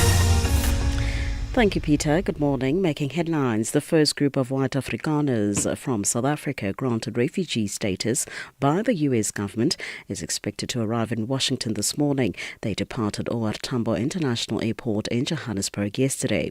Ugandan opposition leader and pop star Bobby Wine says he's planning to run for president again to challenge the current regime. The 43-year-old born Robert Kyagulanyi has criticized the international community of not speaking out more against what he terms gross human rights violations in Uganda. And finally, people in the Philippines are voting in midterm elections for 12 Senate seats and nearly 20,000 political positions at the local, provincial and national levels. But the contest is coloured by a bitter feud between President Bongbong Marcos and his Vice President Sara Duterte. I will have details on these and other stories at 8 o'clock. SABC News. Headlines. The African Perspective.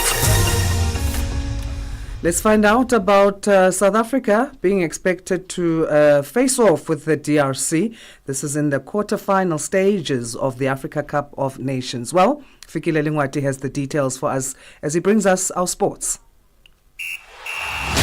Sports on Channel Africa. The African Perspective. Thank you, Asanda. South Africa will play against DR Congo in the quarterfinal stage of the CAF Under-20 Africa Cup of Nations in Egypt today. Amajita progressed to this stage of the tournament after playing to a 1-1 draw with Zambia, who have been eliminated from the tournament in Cairo on Friday night. A win for South Africa against DR Congo will see them qualify for the FIFA Under-20 World Cup to be held in Chile in September. The Southern African derby between South Africa and Zambia saw a fast-paced opening at the 30th of June Air Defence Stadium and Amajita opened the scoring through Kutlwano Letlaku after 8 minutes. South Africa finished the group stages on top of the standings on goal difference ahead of Sierra Leone, who also finished on 7 points. Nigeria's Kano Pillars forward Ahmed Musa is set to make a return to the national team as he expected to lead the Super Eagles at the Unity Cup exhibition tournament, which will be held on the 26th to the 31st of May in the United Kingdom. Former Super Eagles player Duke Udi said that inviting Ahmed Musa was not a problem as Musa remains a world-class player. However, he advised Eric Chelle not to invite players he would not use at the World Cup qualifiers. It's not a problem. Ahmed Musa is a professional football player. Forgetting that he's playing for Kano Pillars, he's a top-class player and he's doing well. So Ahmed Musa is not a problem for me. You know, even if you invite Ahmed Musa for the World Cup, for me, I'm okay with it. But don't just try and you start bringing people that you will not. What I'm saying is don't bring players that you will not use for the World Cup. It does not make sense. Ahmed Musa can still play the World Cup qualifier. So for me, his inclusion is valid. If you are bringing players because you just want to please some certain authorities or some certain persons because you just want to include players that you will not use for the World Cup, it does not make sense for me. That's what I'm saying. On to athletics. There was double gold and records for South Africa and the World Athletics Relay Championship in Guangzhou in China after the men's 4x100 meter and the 4x400 meter teams blazed to victory, while the women's 4x400 meter team claimed bronze. The South African men's 4x100 meter quartet of Bayanda Walaza, Snesipo Dambile, Bradley Ngwana and Akani Simbine scorched around the track in a world-leading 37.61 seconds to claim gold. All eyes were then on the informed Simbine, the fastest man over 100 meters this year, and at the back-to-back Diamond League winner didn't disappoint. The US were second in 36.66 seconds and Canada third. And Nigeria did not compete at the 2025 World Athletics Relays in Guangzhou. Daniel Gola, the media aide of Bukola Olopade, Director General of the National Sports Commission, says the Chinese consulate in Nigeria failed to issue visas to 7 Nigerian athletes based in the USA. Our correspondent in Nigeria, Tony Ubani, reports. The commission said the Athletics Federation of Nigeria did everything correctly and at the right time, adding that the funds for the competition had been approved since February and March. The top 14 countries in each event will secure automatic qualification for relays at the World Athletics Championships in Japan later this year. NSC said Athletics Federation of Nigeria has sent a petition to the World Athletics insisting Nigeria be given a free pass to qualify for the World Athletics Championships. For any sports stories you'd like to share with us, please send an email to newsroom@channelafrica.co.za or call us on +2711 714 4459. This is Channel Africa Sport with me, Fira Dengwadi. Sports on Channel Africa. The African Perspective. The Morning Switch Weekend with the Shy Guy. Just the other day, I went to pick up my daughter from school, and as per usual, her friends don't usually come to my car just to say hellos and goodbyes. This particular day, they made this comment about my jacket, saying that it's giving baddie vibes. You say my jacket is giving what? It's giving baddie vibes. It got me thinking, where did the baddies come from? Because nothing is new under the sun, as it is said. I was like, oh yes, remember the Kenyan parliamentarian? Her name is Millie Odhiambo. When you are urging me to be a good example to the girls, the younger ones who are doing their first term, Mr. Speaker, if they are good girls, they'll never get corner office. Be as bad as Millie Odhiambo, you will be the mother of this house. So do not be cheated like the African culture, where you are told have decorum, be nice. I'm telling you, you will go nowhere. Be a bad girl like me. And I thought to myself, that is the original baddie. Saturday and Sunday mornings belong to the Morning Switch. 3 to 6 a.m. Central African Time. It's time for a second look at what's been happening in the world of business and economics. And we say good morning once again to Buntle Headbush.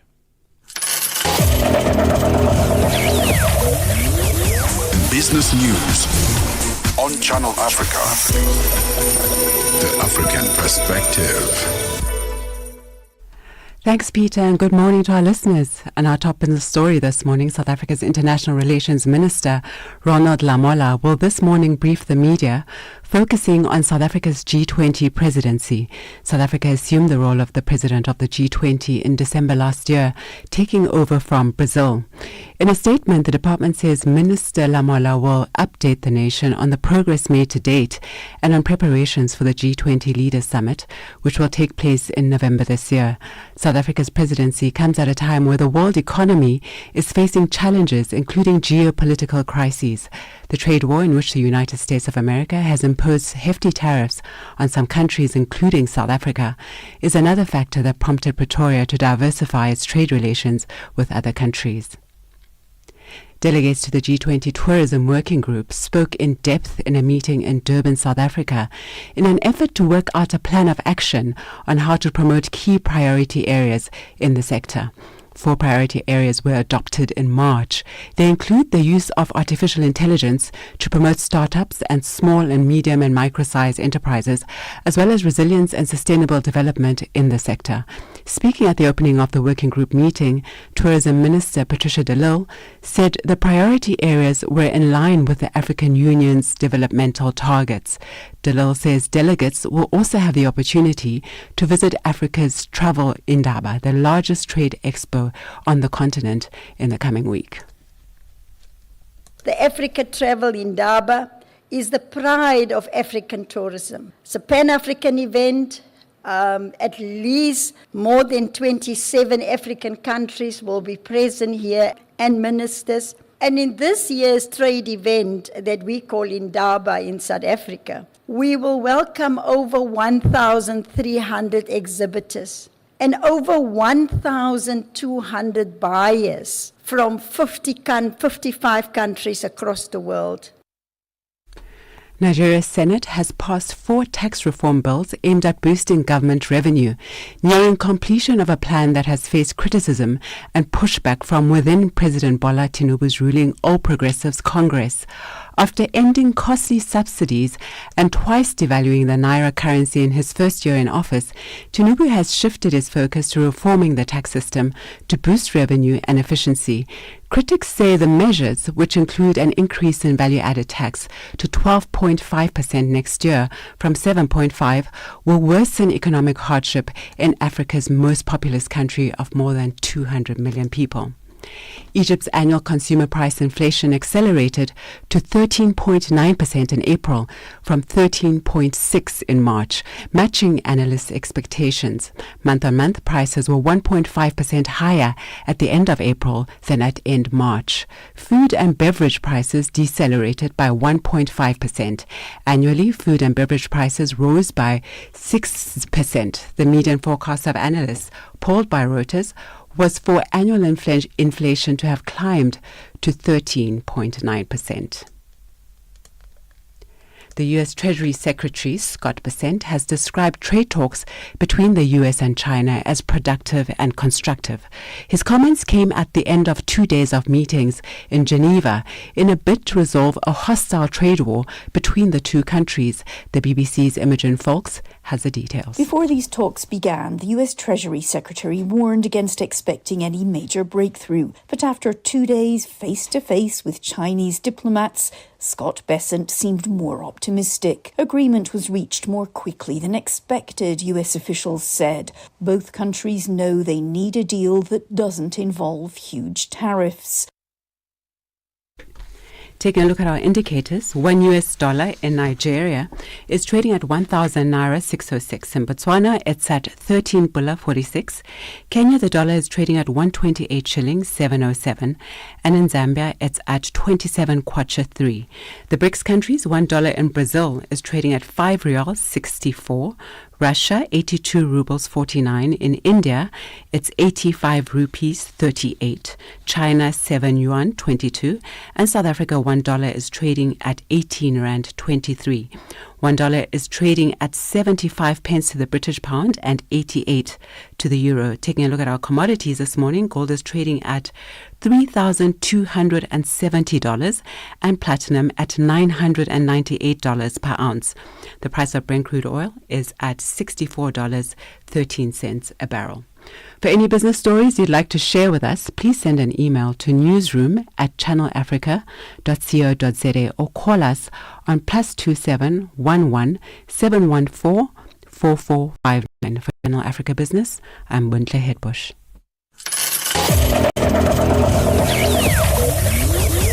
Business news on Channel Africa. The African perspective. Bringing you the energy, news, and good vibes to kickstart your day. This is Rise and Shine on Channel Africa.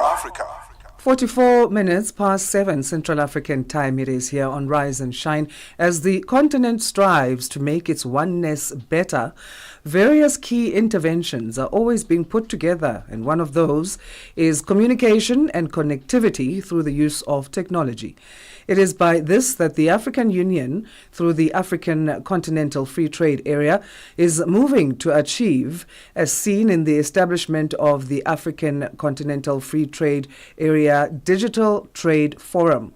Lusaka, Zambia was the place for this inaugural conference, as our correspondent Arthur Davies Sikopo outlines in this report.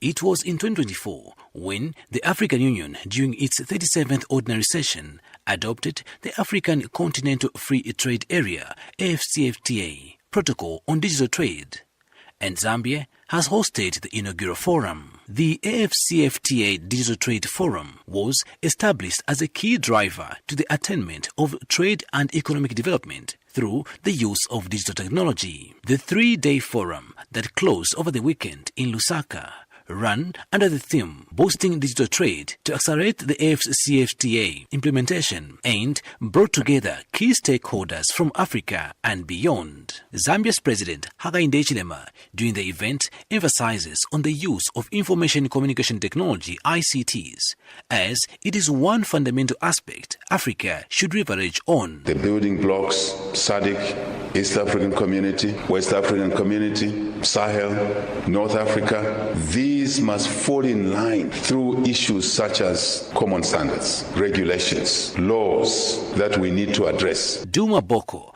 President of the Republic of Botswana, while in attendance, speaks to the need to remove trade barriers and further calls for action if economic emancipation is to be attained. And we have to move from words, spoken examples enacted into transformative action, concrete deliverables that affect the lives and living conditions of everyday people. South Africa's Minister of Trade, Industry and Competition, Pak Sitau, was among other ministers of trade and commerce from Nigeria and Rwanda that urge that policies in African countries should be harmonized and boosting economic trade should not be a luxury. Boosting digital trade is not a luxury but a necessity. It is central to the success of the AfCFTA and to Africa's future. The forum has also seen the launch of the Twin Foundation, an entity established to address long-standing inefficiencies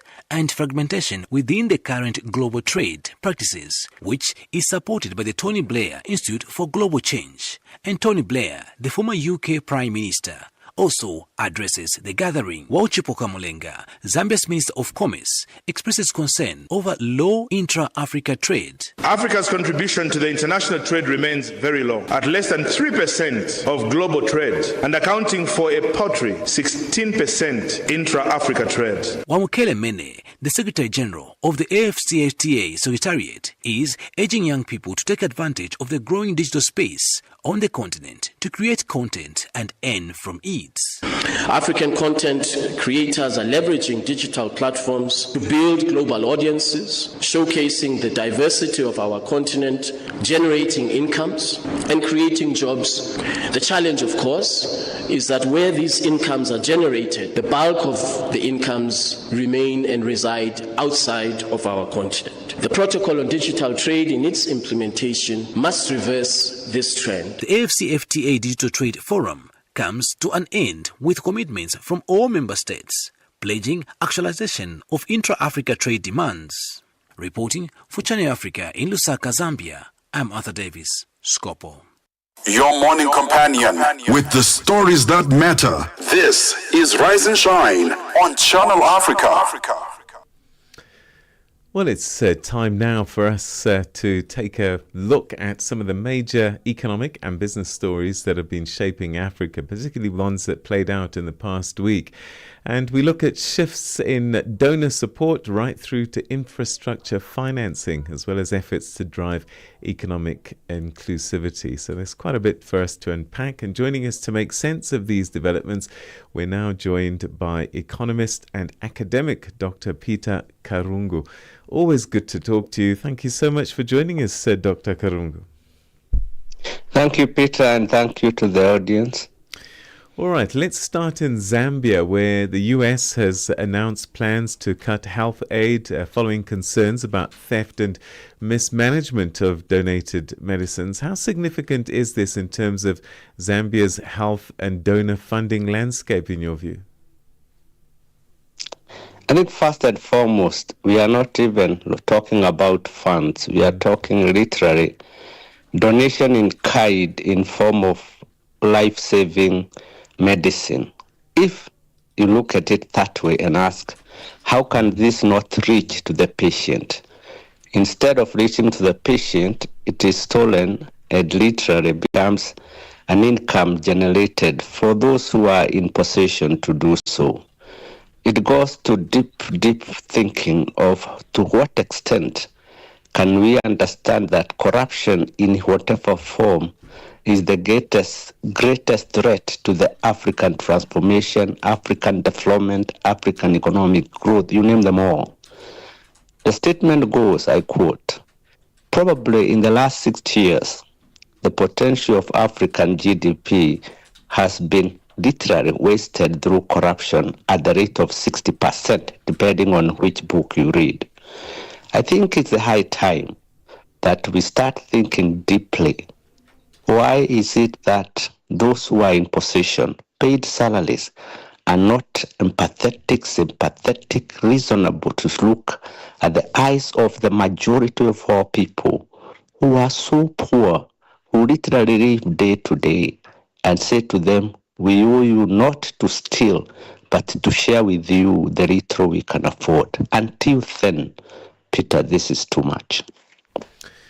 All right, let's go to West Africa. Nigeria's senators passed a series of tax reform bills. They say it's aimed at boosting revenue.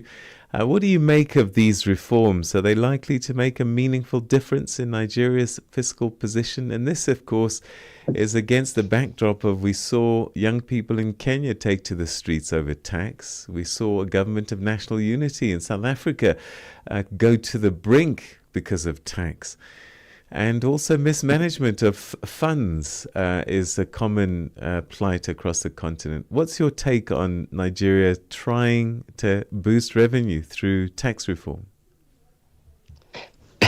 First and foremost, in actual fact, put it correctly, they are literally increasing VAT, value-added tax. Why did you see a lot of even the deepest division within the South African GNU is because VAT is a tax that affects universally everybody, the poorest of the poor, you name them all.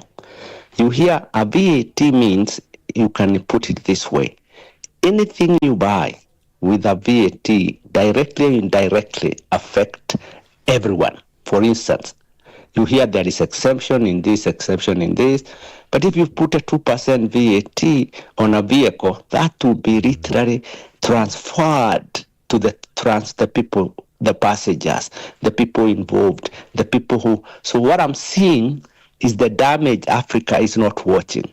Increasing VAT is not an alternative. I would rather we deal with what we call pay as you earn. Those who are working can afford. Let's deal with corporate taxes, but please avoid hurting the poor who are already suffering, trying to generate revenue to collect the pain they are going through. The pain they are going through is more affected by VAT than what you intended to do on their behalf in the first place. That's number one. Number two, if you watch what's happening in Nigeria, they are saying they have the lowest tax collection per GDP. I have no problem with that.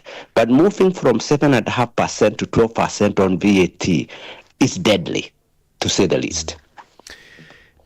When you say deadly, could it be deadly for the economy generally?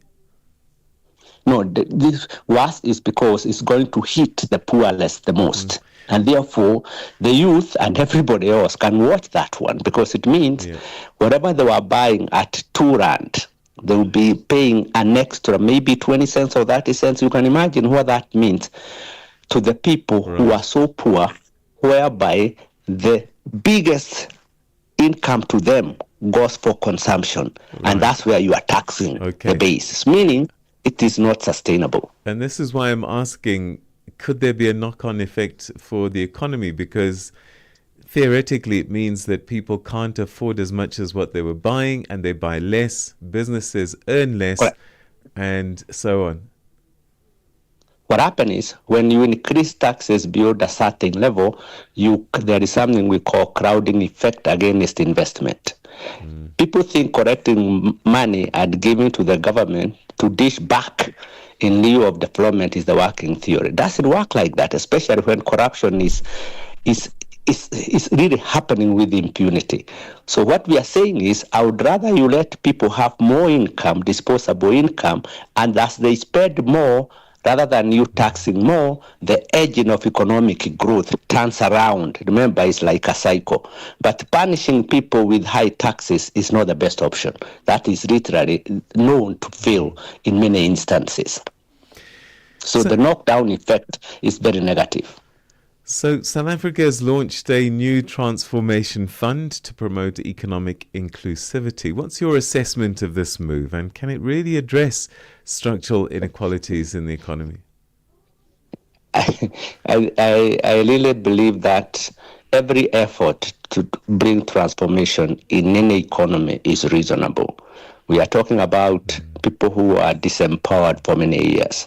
The problem I have is that we have had all these attempts, you can call them, we can list them, from deployment effort by the former minister Jenai. You can literally list all the way to today 10 or different programs that are meant for transformation. The problem is the following. One, we need to have skills among ourselves. That's the transformation I believe we need. Two, we need to understand that no matter how much money you have, if accountability and being held to account in reality is not happening, we are not going to move, because corruption is becoming endemic. If you can look at it this way, and I want to put a simple example. If you look at what's happening to the hospitals in Gauteng today, what we are reading, you can't believe this is happening in South Africa, but this real is happening. So what we need to ask is, before we bring this beautiful statement, beautiful project, beautiful intention, do we really have massive black empowered to manage what we intend to do? Because until then, we could be able to have as much as we have, but remember, if you don't know how to contain it, if you don't know how to disperse it and be able to account for the growth you are intending to have, then we are also going to have what we call in economic zero-sum game.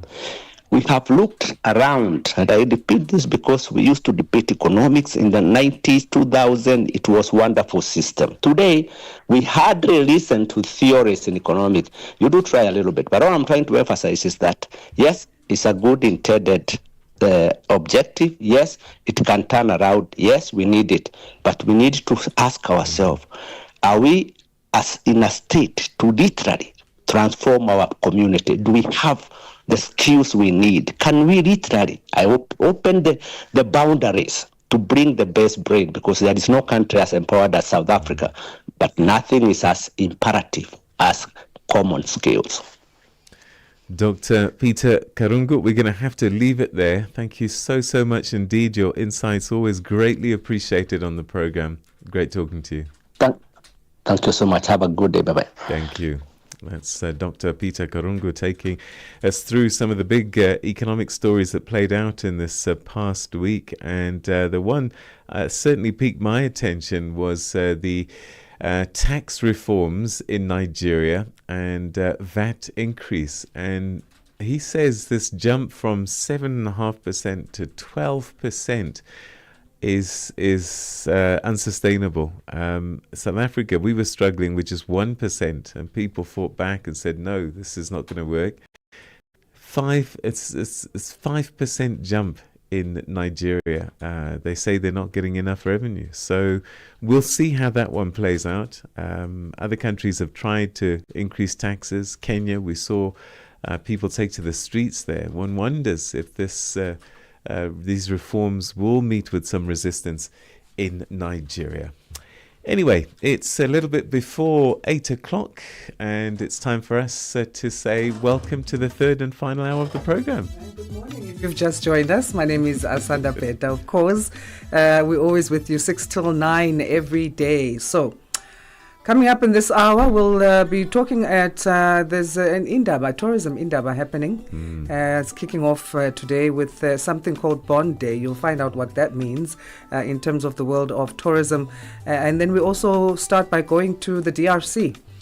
Yes, indeed. I'll be talking to Ambassador Francine Muyumba, who's a diplomat, former diplomat, politician, and a youth advocate about the situation in the DRC, the politics, the socio-economic landscape, and also talk about the youth, because that's been one of her passions throughout her career. All of that still to come after the news with Jwalane Tulongwepe, and then Fikile Lingwati will give us our sports headlines. SABC News. The African Perspective. Thank you, Asanda. Good morning. The first group of white Afrikaners from South Africa granted refugee status by the U.S. government is expected to arrive in Washington this morning. They departed OR Tambo International Airport in Johannesburg yesterday. The group reportedly includes 49 Afrikaners comprising families, older people and some younger couples. They claim discrimination in their home country, a lack of jobs, and say they have been targeted by violence because of their race. The chartered aircraft is expected to arrive at Dallas International Airport outside Washington, D.C. Sharon Bryce Pease reports. A press event is expected to be hosted by senior officials from the Departments of State and Homeland Security to welcome the first group of Afrikaners. Two departments tasked in President Donald Trump's February 7th executive order with prioritizing their admission and resettlement.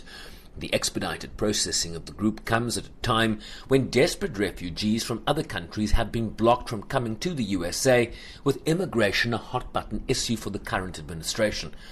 A statement from Ndoro on Friday called it most regrettable that the resettlement of South Africans to the United States under the guise of being refugees is entirely politically motivated and designed to question South Africa's constitutional democracy.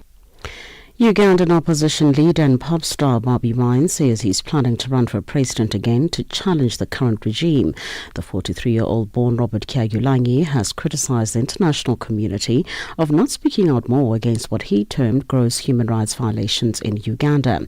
Bobi Wine is challenging long-serving President Yoweri Museveni, who is expected to run again for the top position in the January 12, 2026 polls. Wine says they are aware that the international community is enabling Uganda's current government. Well, so much of Uganda's problems can be solved by the international community because largely most of Uganda's problems are enabled by the international community just by tolerating them. Uganda receives a huge amount of support from the international community. The question is, do they know what they are supporting? They are supporting criminality. As we speak right now, my personal bodyguard is being held by General Museveni's son, who is the commander of armed forces. By the virtue of him being son of the president and being in charge of the military, he can commit crimes. He tortured him. Nigerian televangelist Timothy Omodosho is expected to appear in the East London Magistrates Court in South Africa's Eastern Cape province this morning following his arrest this past weekend by the Home Affairs Immigration Inspectorate in East London. While the exact charges against him are not yet clear, the Department of Home Affairs says the arrest follows the rejection of his application to have Minister of Home Affairs' decision to declare him a prohibited person in the country overturned.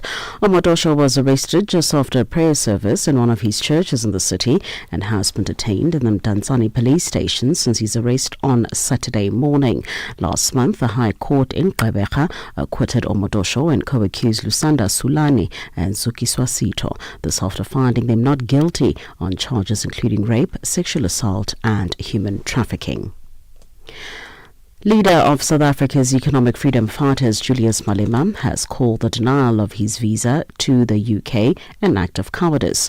Malema was expected to speak at the Cambridge University's Africa Together conference in the United Kingdom but was unable to attend when his visa was denied by UK authorities.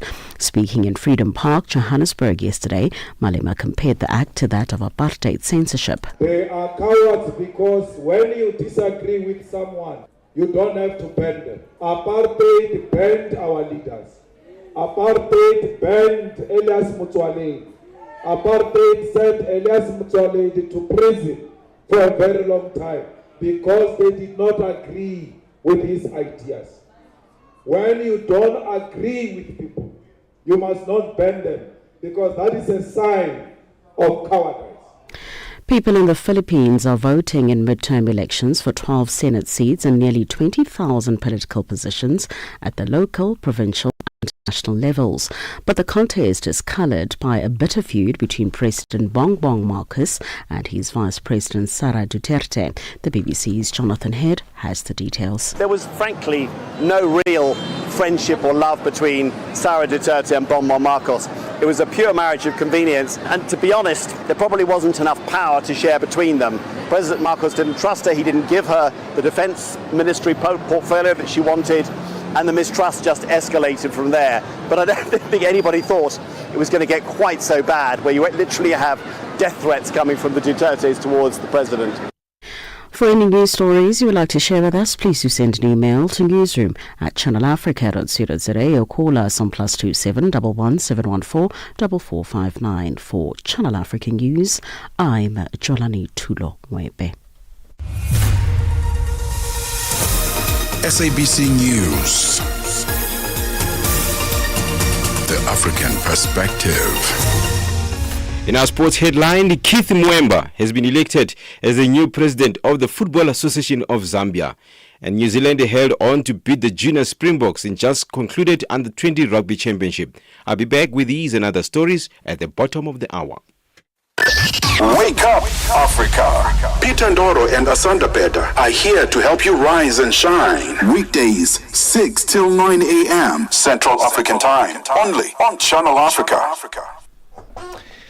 Right, it's a little bit after 8 o'clock, and we're going to be going to talking about the DRC in a few moments' time. But Asanda knows me well, and in moments like this, I like to go back in history. And there are two things that struck me today. The first one is South Africa joined the Commonwealth today in 1994. It was rejoined the Commonwealth of Nations. And so our ambassadors became high commissioners. And that, of course, coincided with the end of apartheid and the new democratic dispensation. So that's 1994. But fast forward to, it was 2010. On this day, it was officially, what should I say, presented to the nation. Yeah. The stadiums that were built for the World Cup, because the World Cup was upon us. Remember, feel it, it is.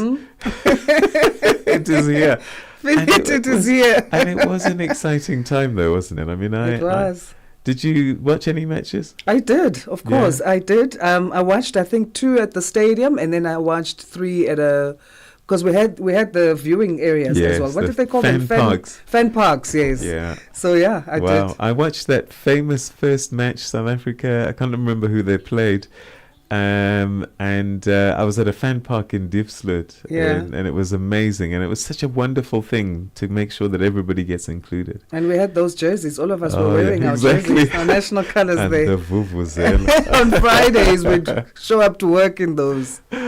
All right, let's move away from what's been happening in history to what's happening now.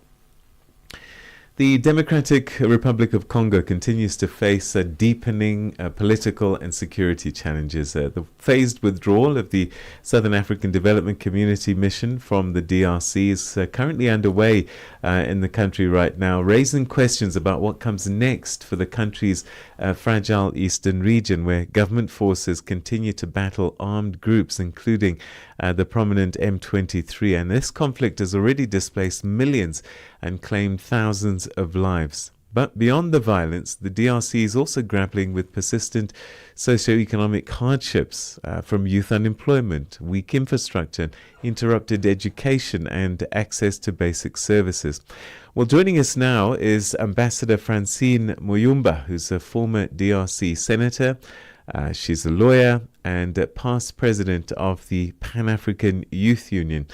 She's a well-known voice on youth empowerment, peace building, and continental development. And she joins us now to unpack some of the current issues that her country is facing and what it means for the country's future. Ambassador, always good to talk to you. Thank you so much indeed. Good to have you on the program. Thank you to see you again, Peter. So, Ambassador, let's start with your assessment of the situation in the east of the country. Now that this SADC mission is withdrawing, what's your take on these developments? Well, thank you very much first for having me this morning. It's always a pleasure to be on Channel Africa and to also hear my views on what is happening in my country, Democratic Republic of Congo. Starting first, what we need to note is the fact that the country is faced by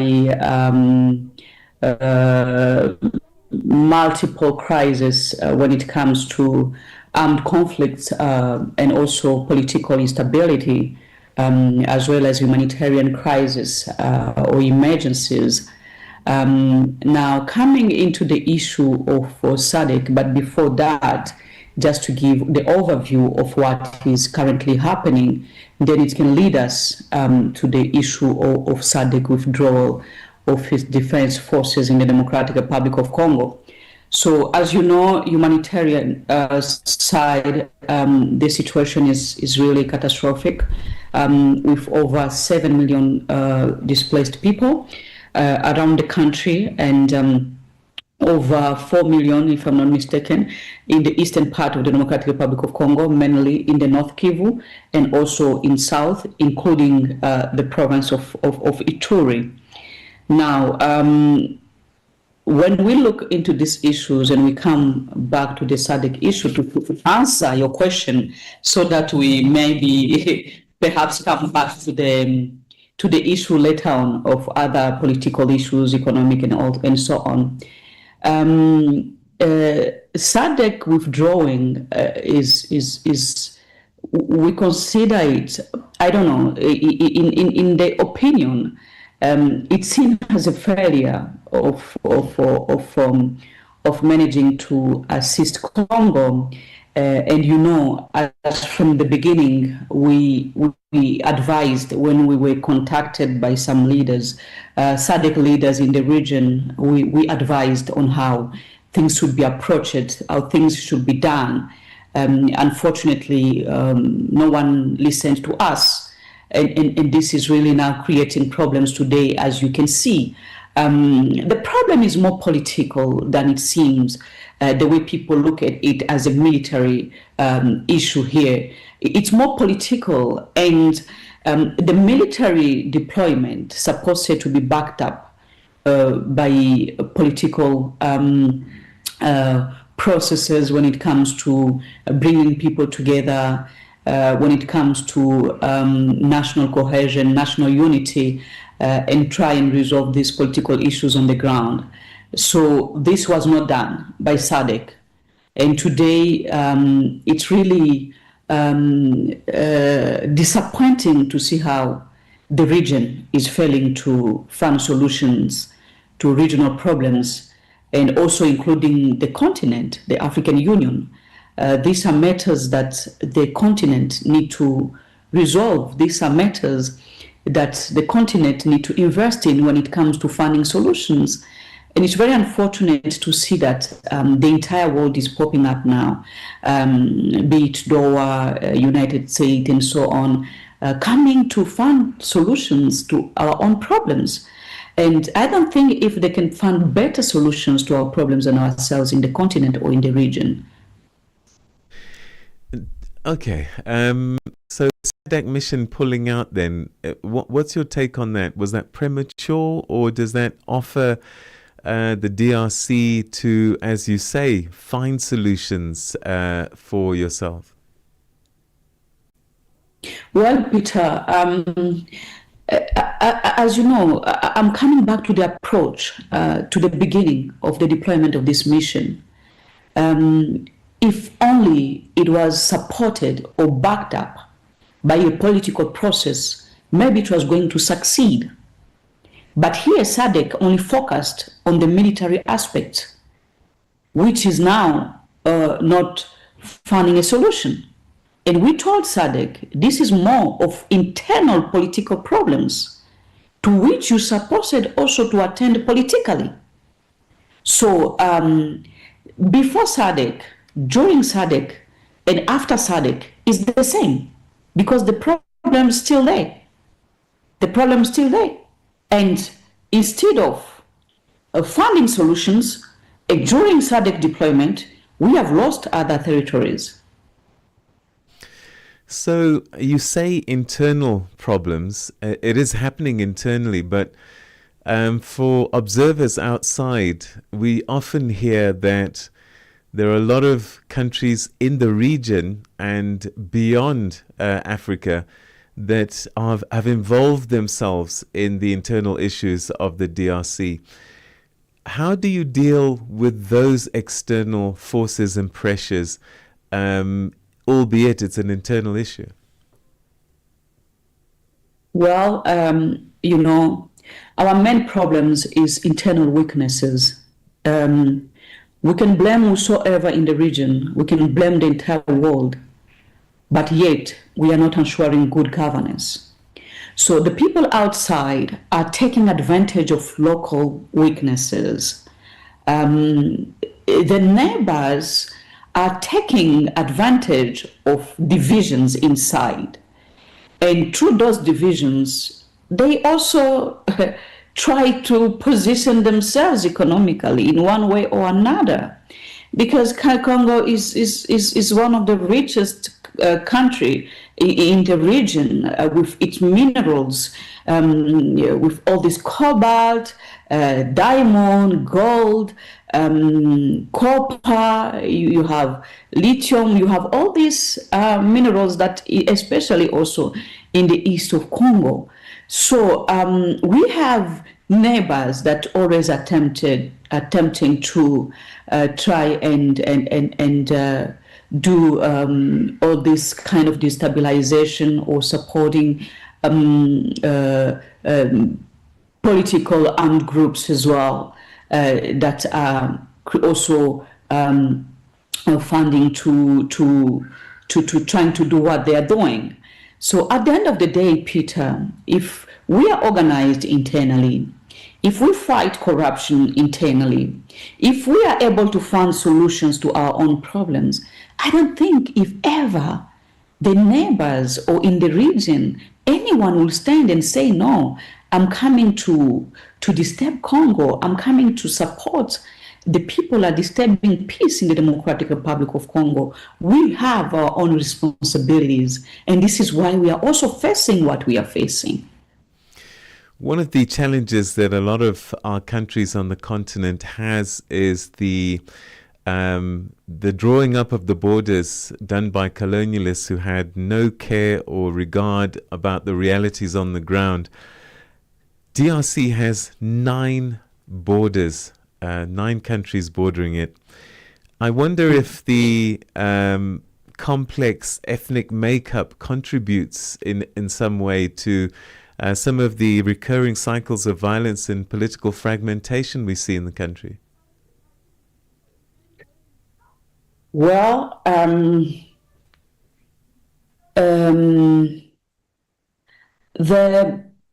there's also a problem of ethnicity, a serious one, as well as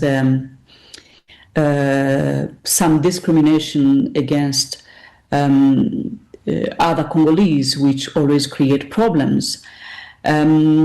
I believe that the only way we can live all in peace is to accepting each other. To accept each other and say that we are all Congolese here, we are to live together without any discrimination, in accordance with our constitution, in accordance with our laws, as it defines who is Congolese and who is not. And no one has the right to define the concept Congolese in his or her own way, except those of definitions of the Constitution, the way the Constitution defines Congolese. And in most cases, the ones who are fueling up these ethnical divisions and discriminations and hate speeches are mostly political elites. When it comes especially the time of elections, that some tend to say, you are Congolese and you are not. And this thing always happens mostly the time of elections as a tool to divide the people and also to use it as a political weapon to succeed by some candidates. And this is really bringing serious problems. And this is why even those fighting in the East, Their complaint is that some of them, we are not accepted. For instance, we are not accepted. You don't treat us as Congolese. You don't respect our rights as Congolese. And this is even to the highest decision-making level, toppest political leaders who intend to also divide the Congolese people. This is one of the issues which is contributing to conflict. And the only way we can overcome this is to work toward national unity, is to work toward national cohesion. And I believe this is the only way we can find solution to these ethnical issues and also to issues that divide us as Congolese. And I believe that over 200 ethnicities and all these things, we are called to live together since independence. Now comes to the borders and all these things. Peter, we are like that. Those borders are there, and no one can misplace them, and no one can change them. We are called to live in peace with mutual respect of each other and respecting each other's sovereignty.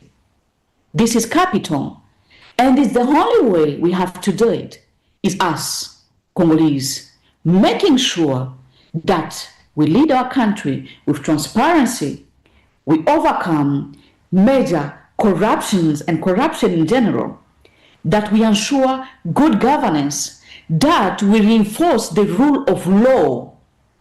No one should be above the law, but it happens to be that individuals are more powerful in Congo.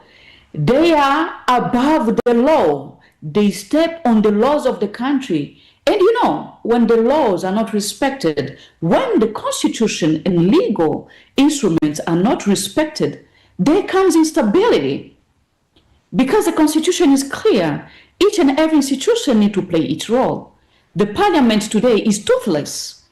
It cannot control the government, the executive bodies, and at the end of the day, when there's violation, continuous violation of constitution, then we have to forget about peace as well. So borders are there, our neighbors, we cannot choose them. They have been there. Borders are already traced. We have to live together in peace, or we will continue having problems. So the only way is try also to work toward regional unity in the eastern part of Congo, to try and overcome issues that divide us, to try and overcome problems that divide us and find a common understanding. And also the people who have been involved in this conflict for the past 30 years need to say once that it's enough. We must stop now. We have to live all in peace, because if Congo develop itself, the neighboring countries will develop. Tanzania can also develop indirectly. Rwanda can also develop indirectly through Congo's development. Uganda can also develop indirectly. So we can work together through economic operations. We can work together through understanding and respect for each other, but in a more legal way, in a more respectful way. This is how I believe that we need to have serious regional steps on which we can work on to bring peace in the region, because peace in Congo is not enough if the entire region doesn't work toward peace. I think you may have partly answered my next question, and it really speaks about what you started to say, governance in the country. You talked about the constitution being flouted. We've seen recently former President Kabila's immunity being removed, and his party, the PPRD, being suspended by the Congolese government. What does this tell us about the democratic space within the DRC and governance in general? Thank you, Peter. First and foremost, I need to underline the following. When it comes to the political situation, let me say loudly that the current leadership of the country has failed to unite Congolese, has failed to work toward unity and national cohesion. And as you know, the only way we can consolidate this cohesion is to work toward respecting the rights of others, and especially respecting our own constitution, as I said later on.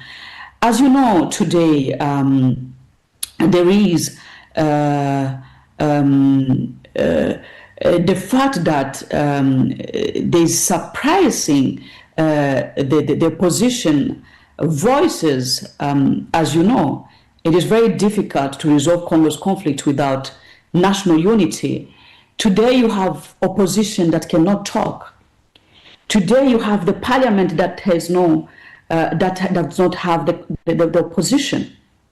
Today you have a parliament with almost 99% of the majority. And now even how they won elections, it's to be questioned. And you are sitting with a parliament that cannot criticize the government. You are sitting with the parliament that cannot question the government, especially with these things of conflict in the east of Congo. The government is not all accountable, because the government has the constitutional mandate to protect the sovereignty of the country, to protect Congo and its people. Now you have oppositions that are put in prisons. You have oppositions that are fleeing the country to go in exile, and then they are left with no option. You have opposition leaders, as I speak to you, who have no passports, and then most of them happen to be neighboring countries, and then they refuse to renew their passport. That means, how are they going to live in those countries? Some of them will choose perhaps to go back in their country, regardless which side of the Congo it can be. But how can they live in these countries without legal documents that allow them to live in those countries in exile? Because the government is refusing to renew their passports. And I'm talking about tens of people, more than 50 members of the opposition, different opposition movements who are not having passports or their passport renewed, and their rights being undermined. And as I speak to you, I'm in opposition. And what I'm telling you is not something I'm making up. My own children of 3 years old were taken passports away, just to tell you how unhuman people are being basically. And this is weird. It's only weakening and making the political situation becoming very critical. Coming to President Kabila and all the things that are being reproached to him, he might be, or he is also facing the same challenges like other opposition leaders. Moise Katumbi is out of the country with no passports. Many leaders are out of the country without passports, including and many other people. So when you treat people like this, what do you expect in return? Are you creating peace, or you are creating more problems? So I don't think if it's a right path, the one that the leadership of Kinshasa is taking. The better approach could be of bringing everyone at the table and say, yes, we have problems in our country. You are the former president of this country. You are the former governor of this country. You are former parliamentarians of this country. You are political actors of this country. Please come. What are our problems? What are our differences, and how we can overcome them? Trying to suppress opposition leaders will not help at all. And Kabila is not the only one. Many are facing the same problems. Ambassador, unfortunately, we've run out of time. There's so much I really would have loved to have explored with you, but perhaps we'll catch up soon. We'll do a podcast together and have a longer conversation about the situation in your country. But for today, thank you so much indeed for your insights. Thank you, Peter, and have a nice day. Thank you. That was Ambassador Francine Muyumba, who's a former DRC senator, a lawyer, past president of the Pan-African Youth Union. And that's one subject I really wanted to explore with her, her advocacy for the youth. It's a young continent, therefore the DRC has a very young population also that's busy watching what's playing out. But watch out for a future podcast. We will be having a conversation with her about the situation in the DRC. Right now, though, it's time for your news headlines. Here's Jolani Tulongwepe. SABC News headlines. The African perspective.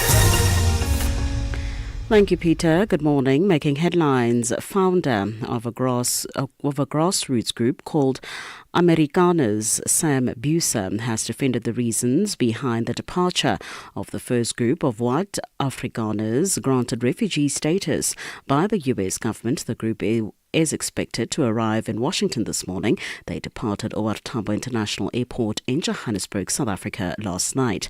Ugandan opposition leader and pop star Bobby Wine says he's planning to run for president again to challenge the current regime. The 43-year-old born Robert Kyagulanyi has criticized the international community of not speaking out more against what he termed gross human rights violations in Uganda. And finally, people in the Philippines are voting in midterm elections for 12 Senate seats and nearly 20,000 political positions at the local, provincial and national levels. But the contest is coloured by a bitter feud between President Bongbong Marcos and his Vice President Sarah Duterte. I will have details on these and other stories at 9 o'clock. SABC News headlines. The African perspective. Well, let's get the latest now from the world of sports. Here's Fikile Lingwati. Sports on Channel Africa. The African perspective. Thank you, Asanda. We begin with football news. Football administrator and Muza Football Club proprietor Keith Mwemba has been elected as the new Football Association of Zambia, FAZ president. This after he secured 45 votes elective annual general meeting held in Kabwe. Mwemba will run the affairs of FAZ from 2025 to 2029, succeeding Andrew Kamanga, who led FAZ from 2016 to 2025. Kamanga polled 20 votes. Former FAZ General Secretary Adrian Kashala managed 17 votes, while Francis Hafwiti and Emmanuel Monaile failed to register a single vote. The elections were conducted under the strict supervision of the World Football's governing body FIFA, Africa's mother body CAF, and Southern Africa's COSAFA delegation led by FIFA senior manager for member associations. South Africa will play against DR Congo in the quarterfinal stage of the CAF Under-20 Africa Cup of Nations in Egypt today. Amajita progressed to this stage of the tournament after playing to a 1-1 draw with Zambia, who have been eliminated from the tournament in Cairo on Friday night.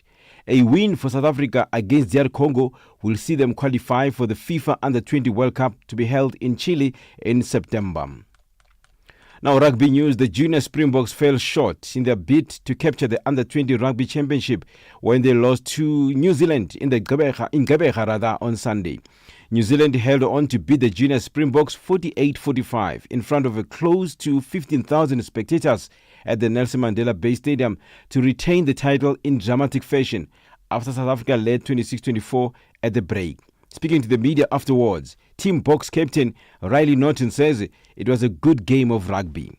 I think we had a lot of opportunities, but hats off to New Zealand. It was a great game of rugby. I think both teams fought until the 80 minutes. And yeah, I know More lessons to learn for World Cup. We're extremely proud of the boys, and we'll just take the learnings, take the lessons, and then of course, some things didn't go away, but that's rugby. I can't thank these guys enough for coming out on a Sunday afternoon to support the Springboks. Asanda 20, it really means a lot to us, and we're trying to make you guys proud. We're trying to, play for you and inspire people. But we can't thank you enough, and we'll really try and make you proud in Italy. On to athletics, there was double gold and records for South Africa at the World Athletics Relay Championship in Guangzhou in China, after the men's 4x100 meter and the 4x400 meter teams blazed to victory, while the women's 4x400 meter team claimed bronze. The South Africa's men's 4x100 meter quartet of Bayanda Walaza, Sinesipho Dambile, Bradley Nkwana and Akani Simbine scorched around the track in a world-leading 37.61 seconds to claim gold. And Nigeria didn't compete at the same 2025 World Athletics Relays in Guangzhou. Kola Daniel, the media aide of Bukola Olobade, Director General of the National Sports Commission, says the Chinese consulate in Nigeria failed to issue visas to 7 Nigerian athletes based in the USA. Our correspondent in Nigeria, Tony Ubani, reports.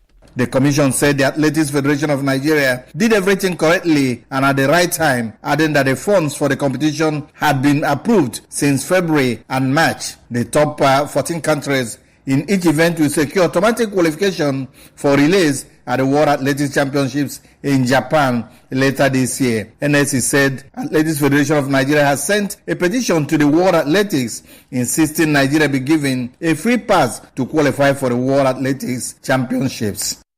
For any sports stories you'd like to share with us, please send an email to newsroom@channelafrica.co.za or call us on +2711 714 4459. This is Channel Africa Sport with me, Fire Lungwati. Sports on Channel Africa. The African Perspective. Darubini ya Afrika na I am Henry Shakif. Jumuiya ya maendeleo ya kusini mwa Afrika SADC imeondoa vikosi vyake vya kulinda amani kutoka maeneo ya mashariki mwa Jamhuri ya Kidemokrasia ya Kongo DRC kupitia nchi ya Rwanda. Hii imekaje? Kinachojionyesha sasa tayari jumuiya ya kusini mwa Afrika SADC imeanza kuelemewa kwanza na gharama kubwa za kuongoza operation za kijeshi kule mashariki mwa Kongo. Hii inaleta tafsiri gani haswa katika nchi za Afrika ambazo ziko ndani ya machafuko hivi sasa? Hii inaleta tafsiri gani haswa kwa mataifa ya Afrika? Cha kwanza kwenye diplomasia, tafsiri ya kwanza ni hitaji nchi kutatua matatizo yao wao wenyewe. Mfano kinachoendelea Sudani Kusini, kinachoendelea Kongo, Rwanda, Uganda. Darubini ya Afrika 11 kamili hadi 12 kamili majira ya Afrika ya Kati. Let's get the latest in terms of the world of business as we get our final economics update for Rise and Shine on this Monday. Here's Bontle Headbush. Business news on Channel Africa. The African Perspective. Good morning. South Africa's International Relations Minister, Ronald Lamola, will this morning brief the media focusing on South Africa's G20 presidency. South Africa assumed the role of president of the G20 in December last year, taking over from Brazil. In a statement, the department says Minister Lamola will update the nation on the progress made to date and on preparations for the G20's Leaders Summit, which will take place in November this year. South Africa's presidency comes at a time where the world economy is facing challenges, including geopolitical crises. The trade war in which the United States of America has imposed hefty tariffs on some countries, including South Africa, is another factor that prompted Pretoria to diversify its trade relations with other countries. Residents of Phokeng near Rustenburg in South Africa's Northwest Province are expected to march to the neighboring mining operation to raise their issues about the mining company's reported failure to develop the local community. Locals say though the mine had promised to create employment and business opportunities for them, it has failed to keep its commitment. Itumeleng Khajane reports. Residents say the mining company has failed to develop the area. They say it has also failed to create opportunities for local businesses. The march seeks to highlight these issues to the relevant authorities. Organizers say it is saddening that they continue to live in abject poverty, though the area is rich in mineral resources. Itumeleng Khajane, SABC News, Mahikeng. Nigeria's Senate has passed 4 tax reform bills aimed at boosting government revenue, nearing completion of a plan that has faced criticism and pushback from within President Bola Tinubu's ruling All Progressives Congress. After ending costly subsidies and twice devaluing the naira currency in his first year in office, Tinubu has shifted his focus to reforming the tax system to boost revenue and efficiency. Critics say the measures, which include an increase in value-added tax to 12.5% next year from 7.5%, will worsen economic hardship in Africa's most populous country of more than 200 million people. The U.S. Treasury Secretary, Scott Bessent, has described trade talks between the U.S. and China as productive and constructive. His comments came at the end of 2-day meetings in Geneva in a bid to resolve a hostile trade war between the two countries. The BBC's Imogen Folks has the details. Before these talks began, the U.S. Treasury Secretary warned against expecting any major breakthrough. But after 2 days face-to-face with Chinese diplomats, Scott Bessent seemed more optimistic. Agreement was reached more quickly than expected, U.S. officials said. Both countries know they need a deal that doesn't involve huge tariffs. Oil prices have risen this morning after both sides in the US-China trade talks over the weekend touted their progress. This lifted market sentiment that the world's 2 largest crude users may be moving towards a resolution of their trade dispute. Brent crude futures climbed 27 cents or 0.4% to $64.18 a barrel, while crude futures were trading at $61.30 a barrel, up 28 cents or 0.5% from Friday's close. The US and China ended trade talks on a positive note yesterday and said they would release a joint statement today.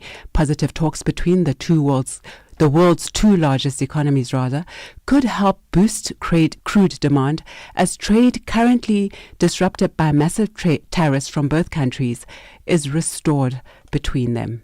Taking a look at our indicators this morning, $1 in Nigeria is trading at 1,000 naira 606. In Botswana, it's 13 pula 46. Kenya, the dollar is trading at 128 shilling 707, and in Zambia, it's at 27 kwacha 3.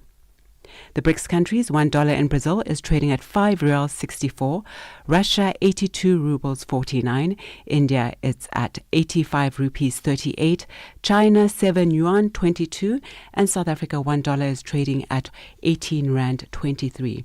$1 is trading at 75 pence to the British pound and 88 to the euro. Looking at our commodities, gold is trading at $3,270 and platinum at $998 per ounce.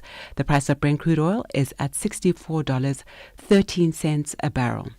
For any business stories you'd like to share with us, please send us an email to newsroom@channelafrica.co.za or call us on +27 11 714 4459. For Channel Africa Business, I'm Buntle Hedbush.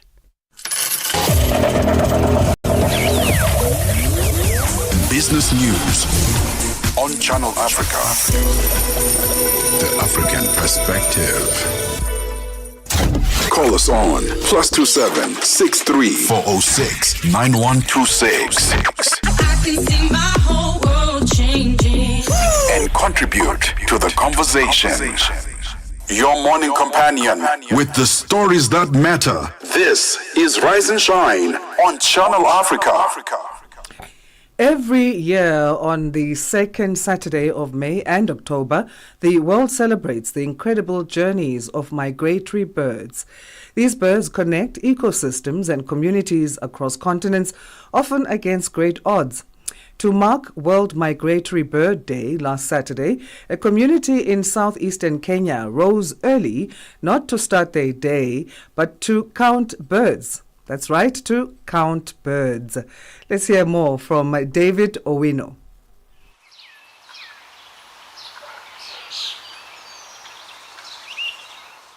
It is early morning in Bililo village, deep in the heart of Kenya's Tana Delta.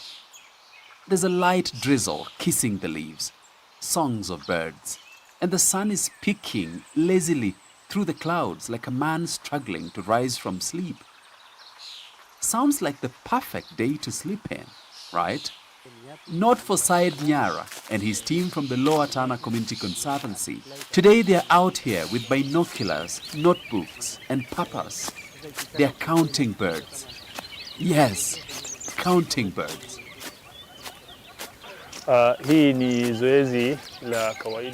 This is a routine exercise we do 4 times a year. And there are 3 different exercises we do. Waterfowl counts, common bird monitoring, and today, the migratory bird census, which happens twice a year.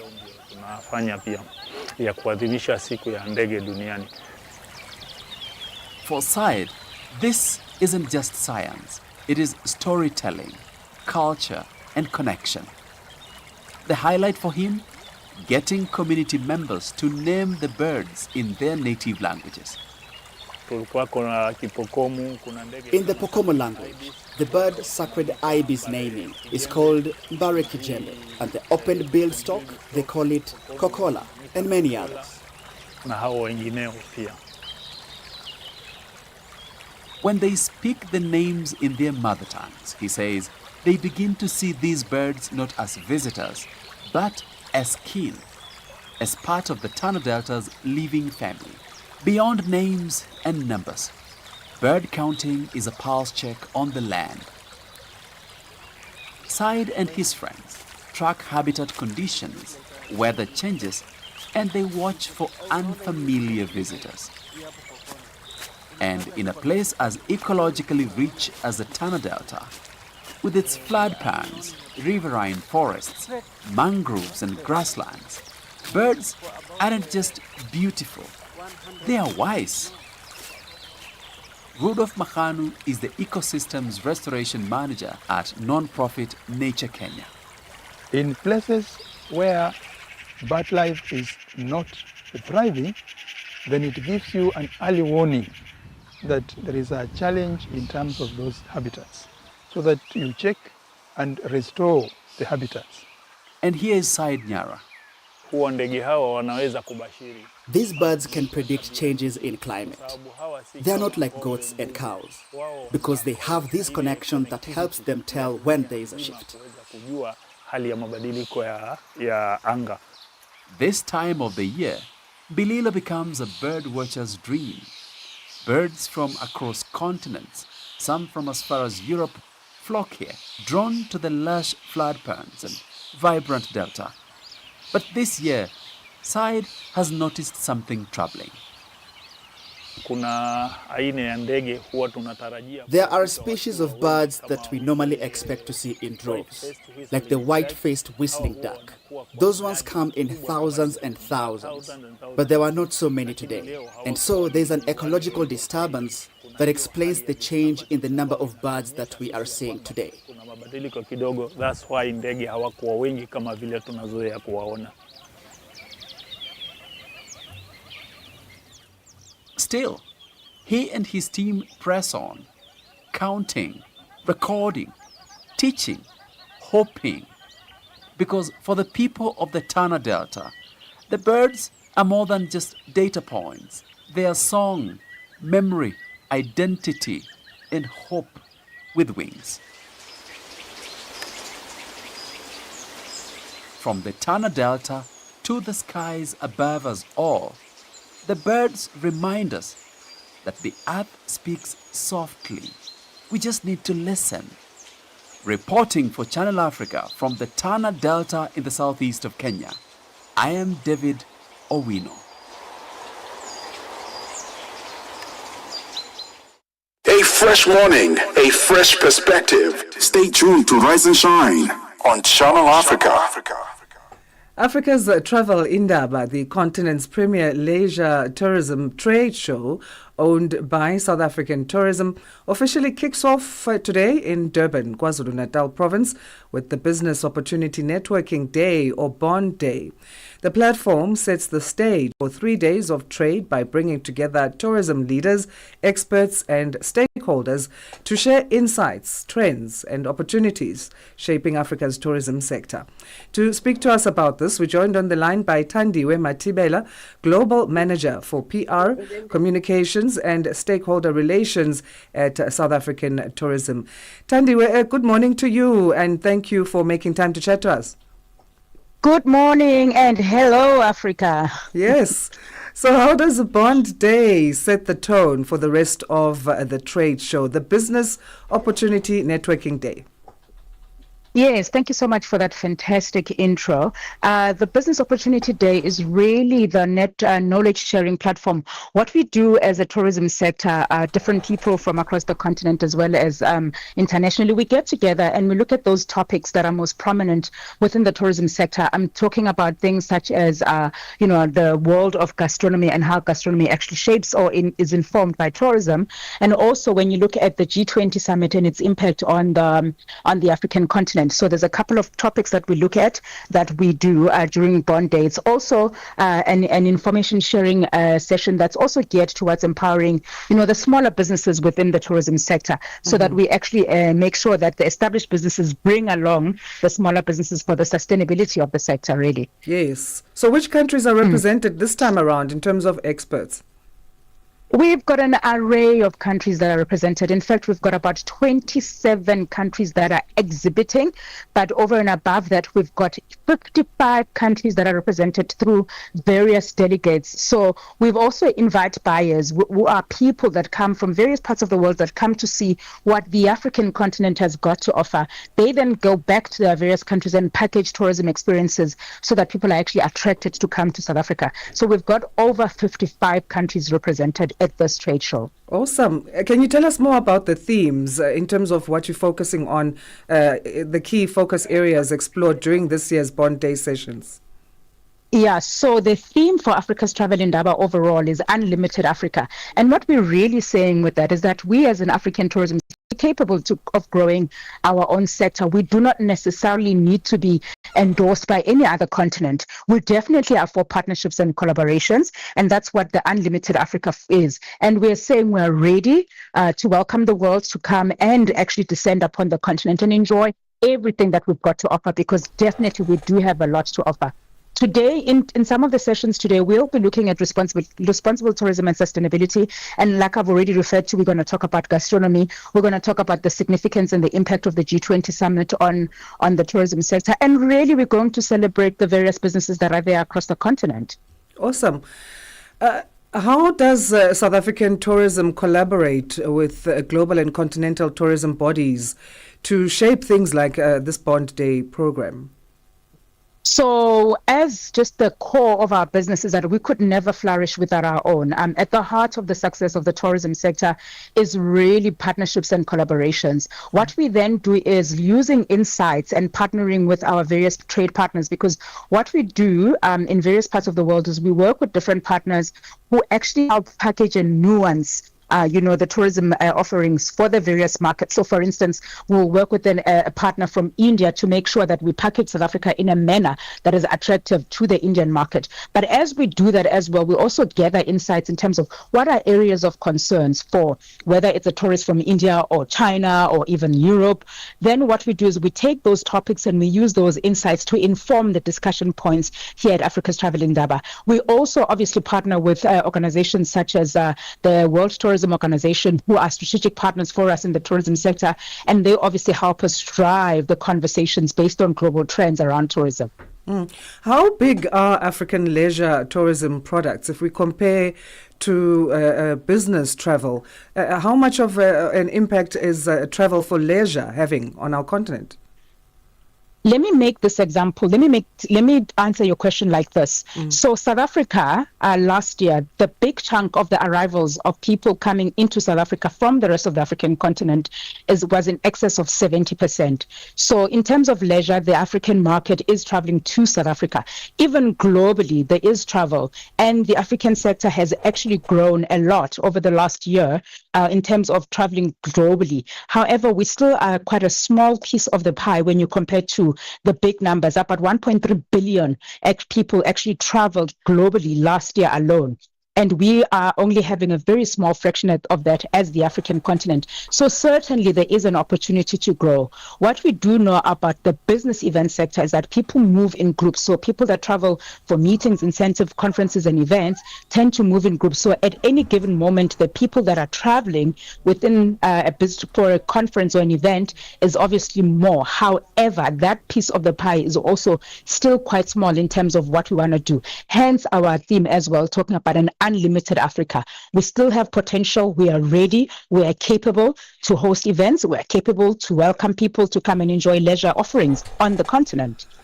All right. And I guess, when you talk of opportunities, since COVID-19, then that era, turning things upside down, we've changed even the way we view travel. But what are some of the trends that have stood out for you in terms of how COVID-19 has changed things? The one thing that became very clear from the onset when, the world opened up again was that people were ready to travel.